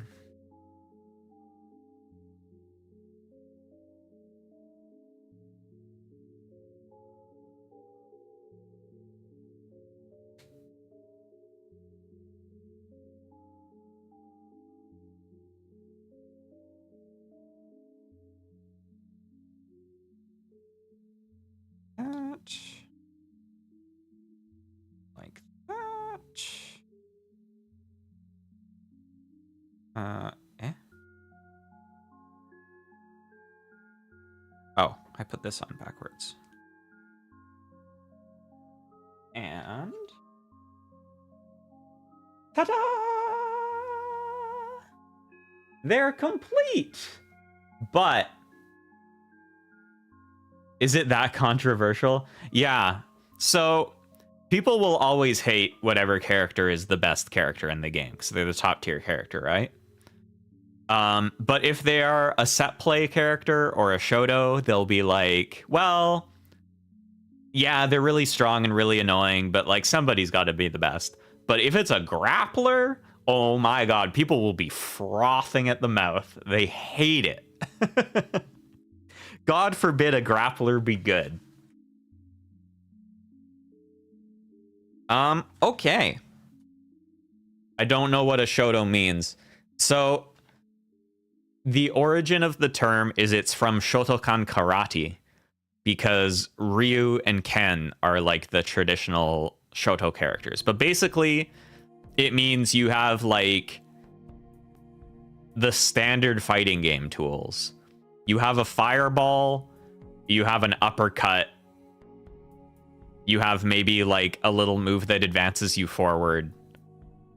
You're basically like the bread and butter typical fighting game kit is a Shoto.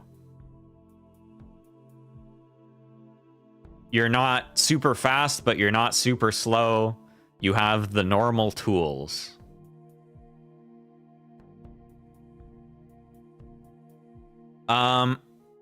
Soul, yes. Exactly. Soul and also Kai. Especially Kai. I am gonna go poop, and I am gonna go look for if I have my water slide stuff, if I can find it. And if I do, I will come back from pooping and we will do some decals. And if I can't find it, then I will come back and say goodbye and and stream. But regardless of which of those happens, I have to poop. I'll be back.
I have returned.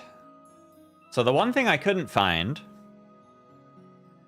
is I have some like blunt-ended tweezers. Oh, actually, never mind. The other thing I need that I also don't know where it is my hobby knife. So we might be cooked, actually. Because I forgot I have to cut these out, too. Maybe I can find some scissors. Just a moment. I'm gonna look for scissors.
I'm back again. I know for a fact that I own some, like, small scissors somewhere. But I don't know where they are. But I did find a small X-Acto knife, so I think that should work for at least the bigger decals. We'll maybe not do the little ones. But the real question is what do we want to put on the front?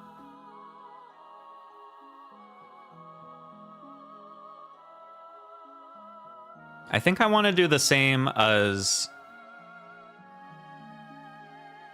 the picture, which is like Kumamodori here. But I don't know if I want to put the continent or if I want to do like a dog or a lion on the front.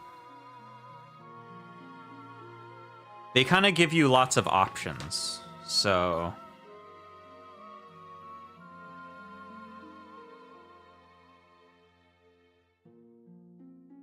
Because here's all our decals.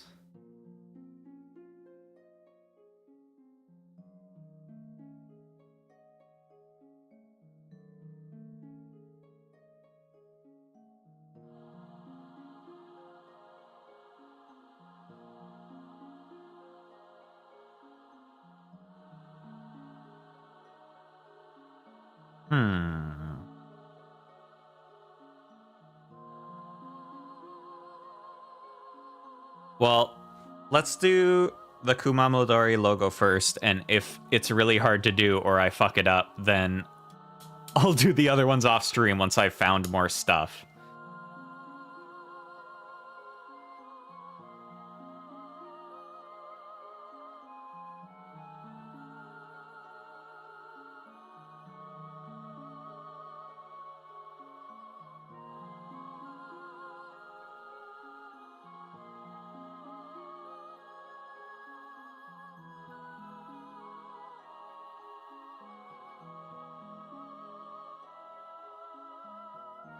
The other thing I wasn't able to find is I have like some, what's the word? Some like blunt tipped tweezers that I usually use for decals like this, but I do not know where they are either. So I'm just gonna have to use my fingies and Q-tips. So, first of all, we will want to brush some micro set.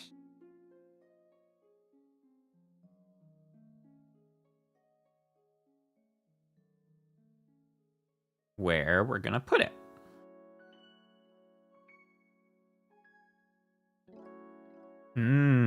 Smells acidic. Do a little micro set. Pop, pop, pop, pop, pop.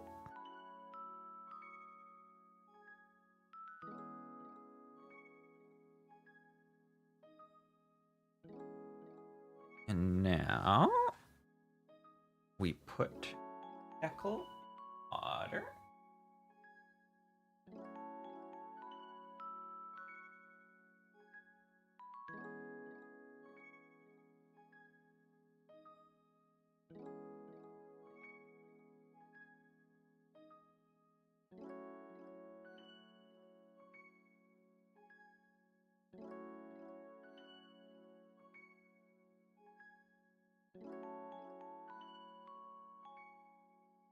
Honestly, water slides look really good once you actually do them, but they're such a pain in the ass that I kind of hate them. You just have to, like, do so much shit to make them work. Yeah, it's not wet enough.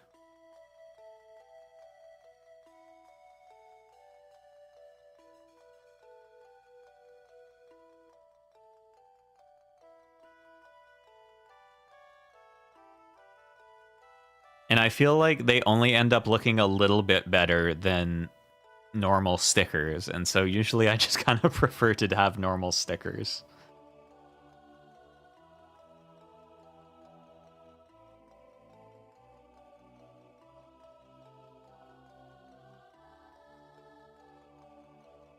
Let's see, is that enough?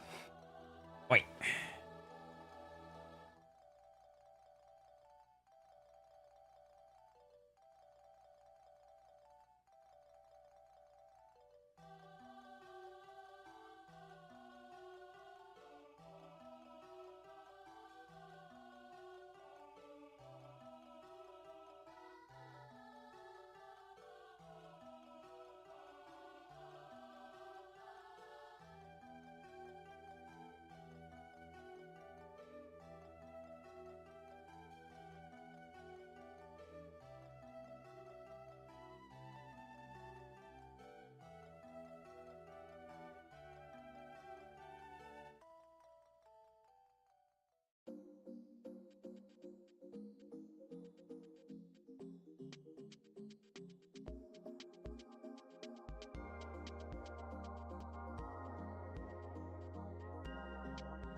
Aligned.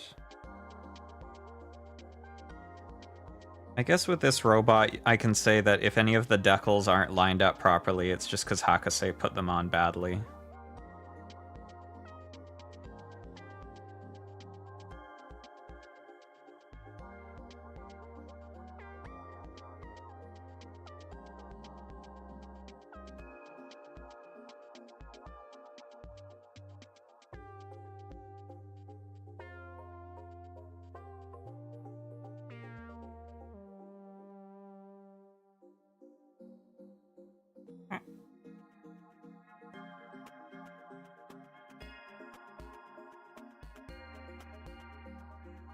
It's always the worst when there's text on it, because if it's not lined up right, then it's really obvious.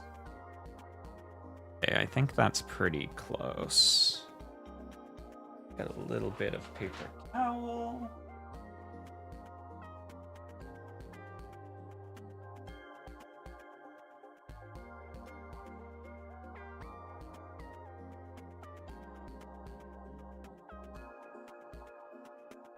Ta-da!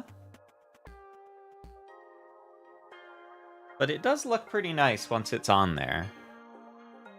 Boo, boo, boo, boo.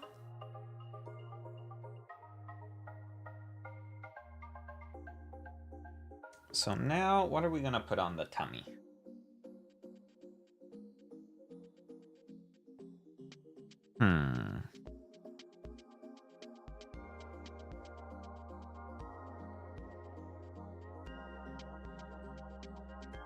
I guess the island does look pretty good. What do y'all think? Oh. Instructions on the floor. In the instructions, it has the island on the tummy. Like this. Which looks pretty good. But we could also do a lion or a doggy or a little ghost. In this, it has the doggy on the back, which I think does look good with the pink. I think the lion could look good on the front, though, maybe.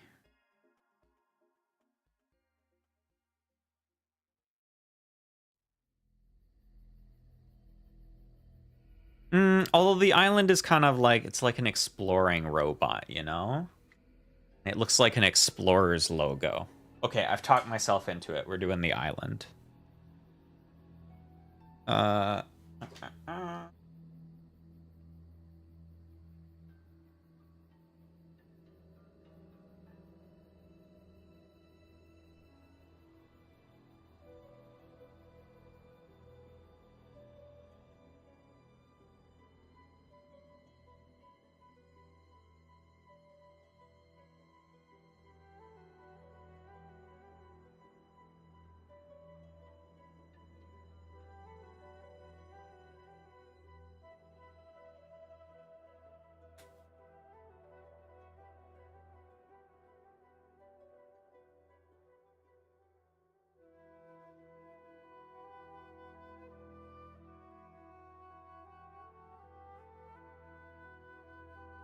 Ugh, everything smells like Microsol now.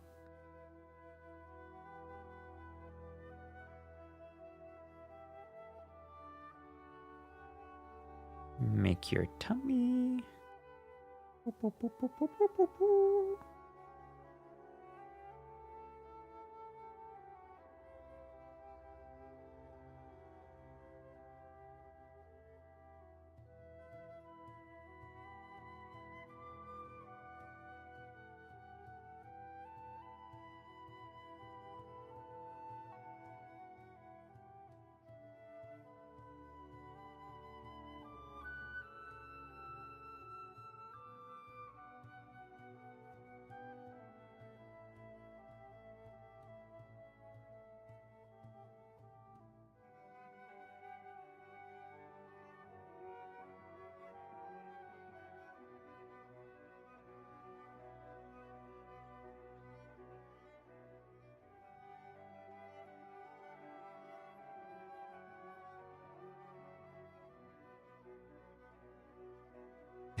All I'm doing right now, you cannot see it, but I am holding a sticker in a little bowl of water and waving it around to make it soggy.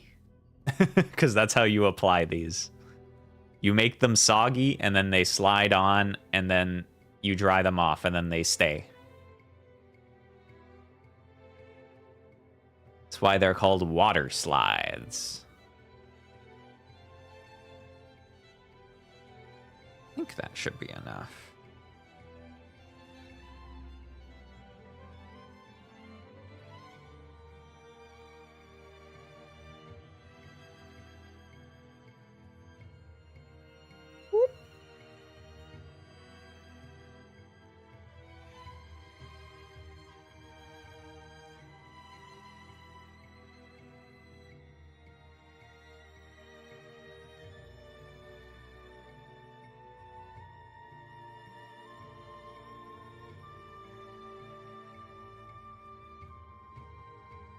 I'm realizing that one of the reasons I don't do decals on stream is that I'm just like too focused and locked in while I'm trying to position the decal that I just don't talk. And I have to hold it close to my face so you can't even see it.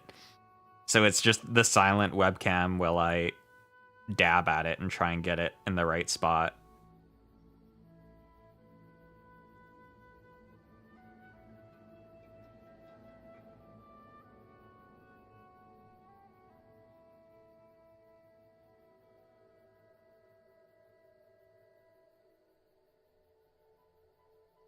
Seems about right. Waterslide? I barely know her. Wah, wah. What's the deal with waterslides?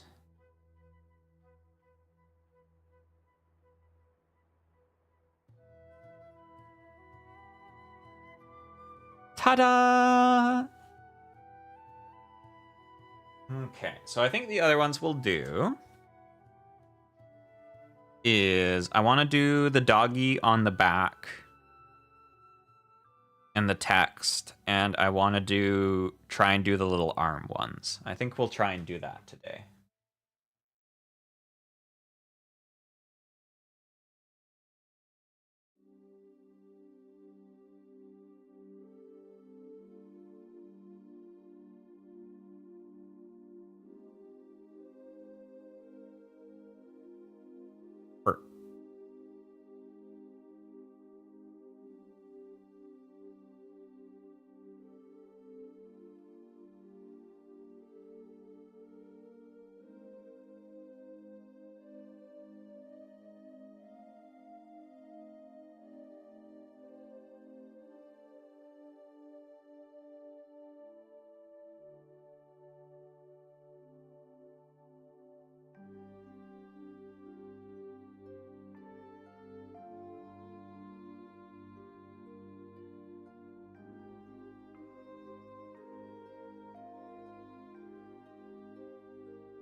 There's a bunch of, on the decal sheet, there's a bunch of these little chicks. The little peeps, and I think they're really cute, but they also look like a pain in the butt to put on, so I'm not going to do them on stream.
Okay. Is that enough? Is that enough water to slide? No.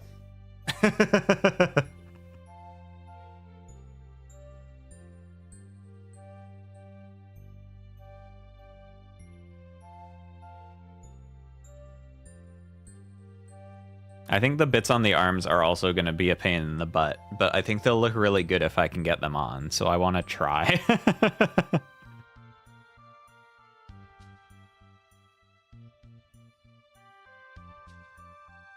Because they gonna curve up and around the shoulders.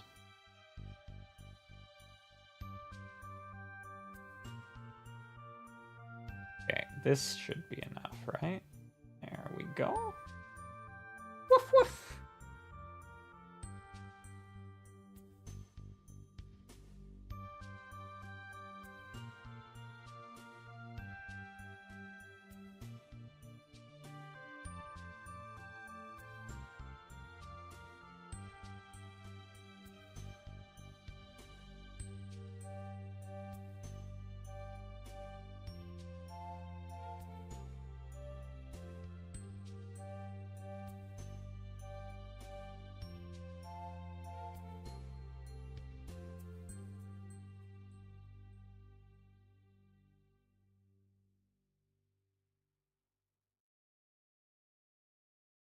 that set for a little bit.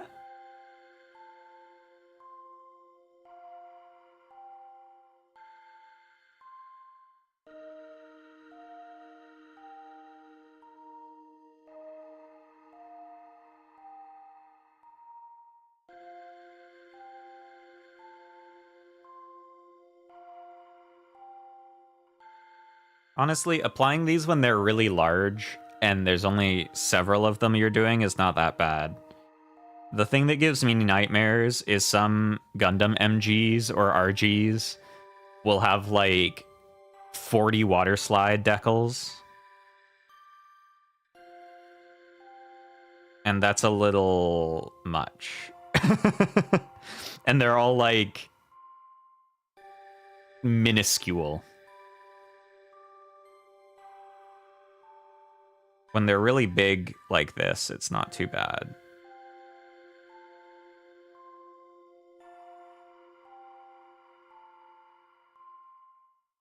One.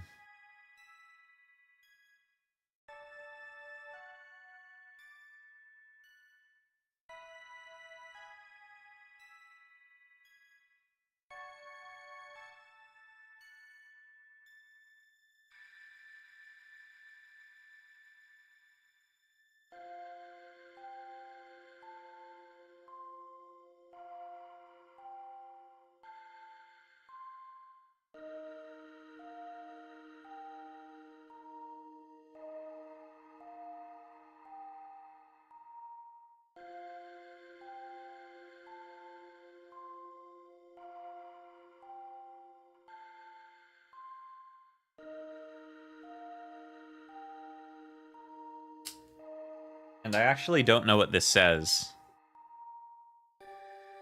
But it looks nice, so I'll put it on, and I hope it won't say anything bad. I can't read it.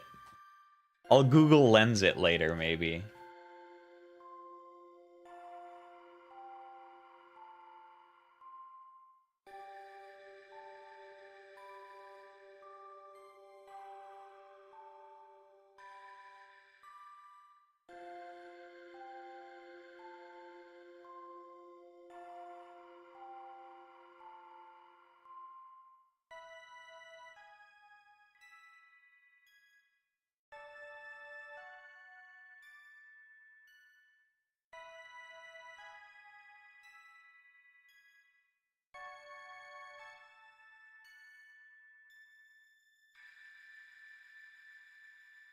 Oh, right. I need to put some...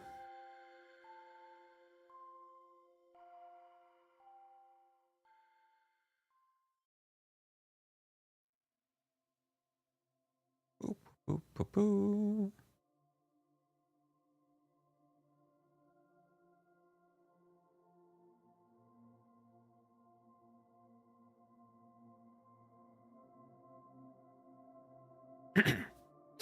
I like that the name of this model kit officially is Mechatro WeGo #6 Nichijou collab, and then in quotation marks, warm. It's warm.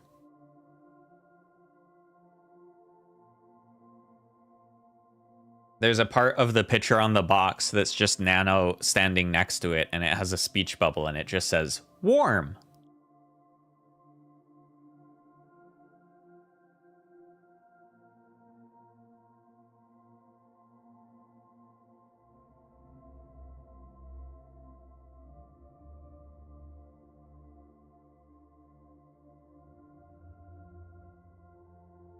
Okay.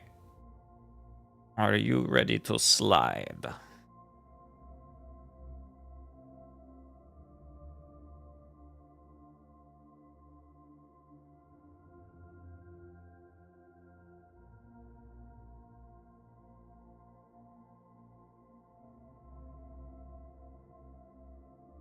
Warm. I wish one of the decals said warm. I think that would be fun.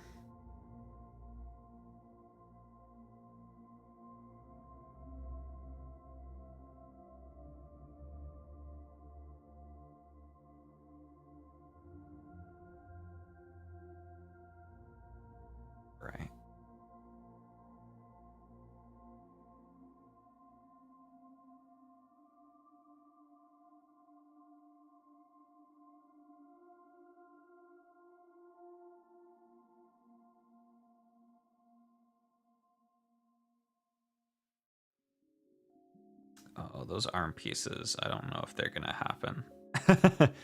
The problem is the parts for the shoulders go right over a seam. I don't know if that's gonna work that well. I'm gonna be for real.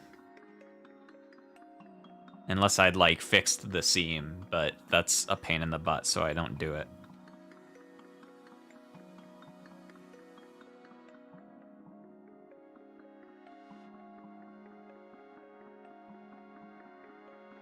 I haven't gotten to the point where I'm crazy enough to be fixing all the seam lines. I found a Wonder, hell yeah. Wonder's the one that makes everything fly, right?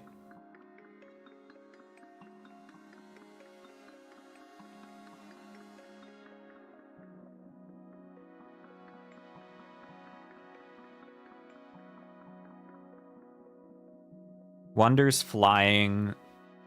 The green one that I always forget what it's called is Trample, and then Anger is Haste.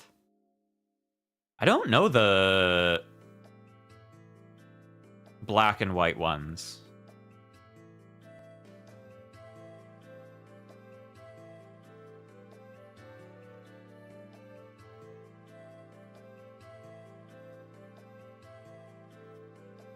I assume white is like Vigilance or something, because if it was Lifelink, it would actually be really good.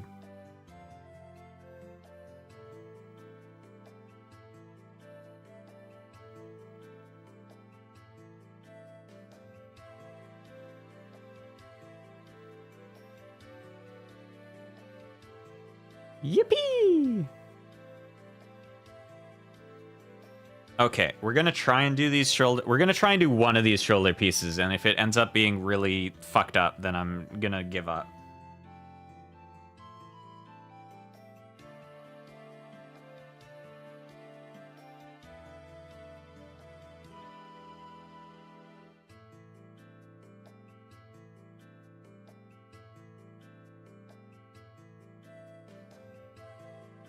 Actually, it's probably... no, it should be fine on the body.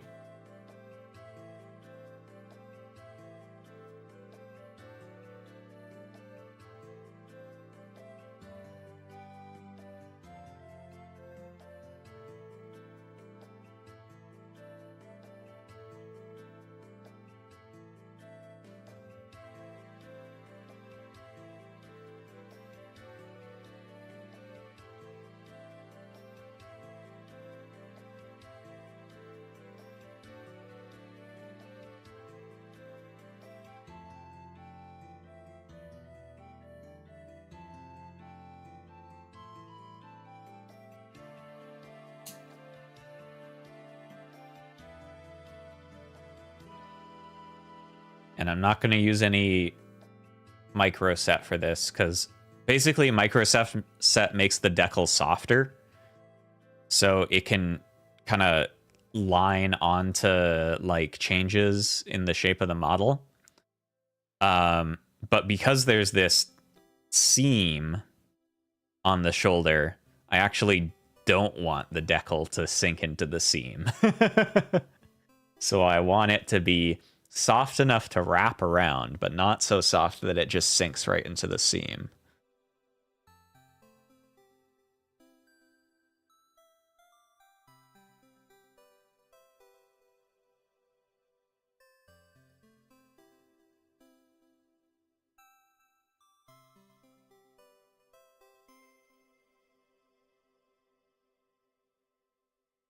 Species, did you just startle yourself?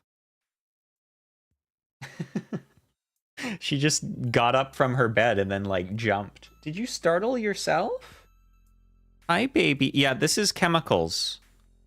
I don't want you licking this stuff. Come on. Shush. In fact, actually, I'm not going to be using the micro set for these, so I'll put the cap on this before I spill it.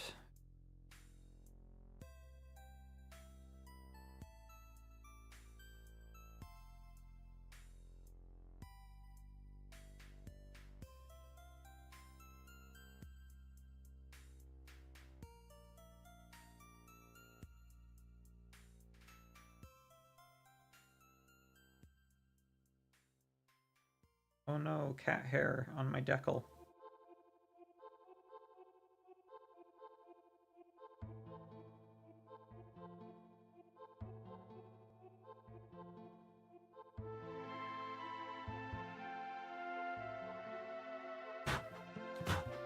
Ugh, cat hair everywhere. Fuck.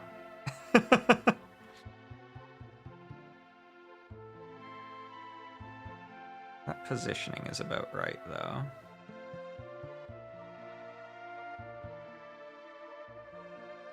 Maybe this is gonna work.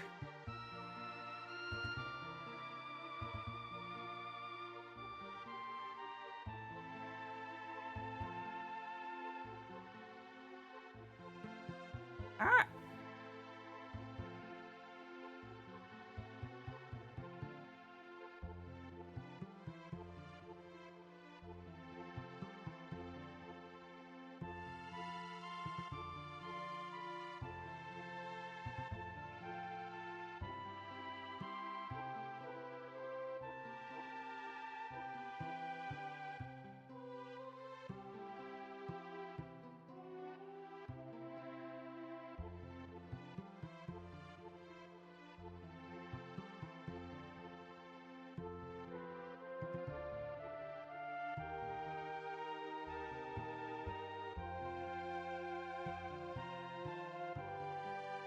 There we go.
Ah, my fingers smell like setting solution.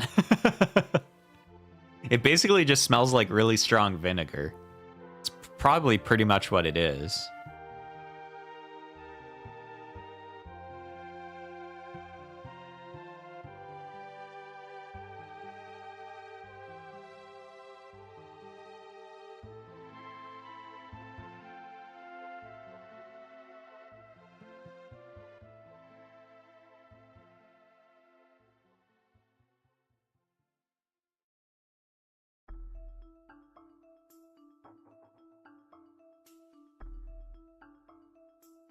I think after this shoulder one, I will wrap up so I have time to eat before arrows. Oh. Achoo! Ah, excuse me.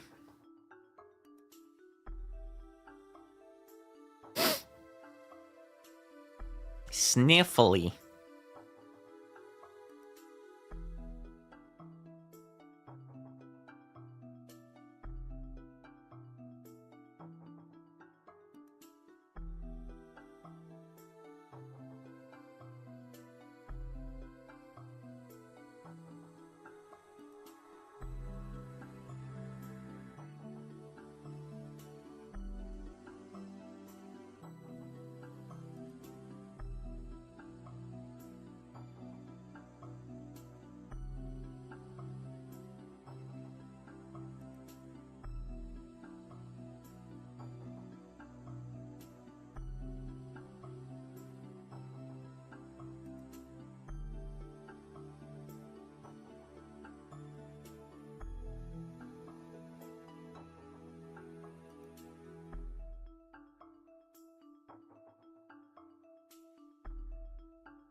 Alrighty.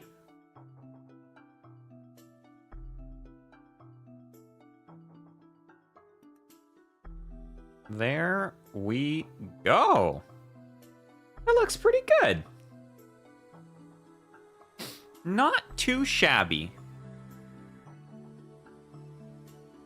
Just gonna toss these out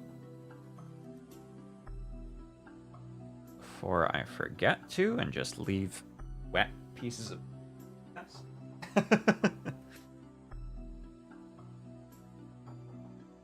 But yeah, we have, for the most part, completed the Mechatro. We have not built Nano, but I don't have the paint to do that. And painting and gluing are two things that aren't very stream friendly. So maybe I will get to that at some point, but probably not on stream. So we are complete, and we will start a new kit next week. Very exciting. Woo, woo, woo, woo. I'll put up a poll sometime this week for that. But for now, I'm going to finish up. So yeah, thank you for hanging out. And I hope you all have lovely times of day. And until next time, bye-bye. Be good. Be good. Don't get into trouble. Bye. Look both ways before crossing the street. Bye.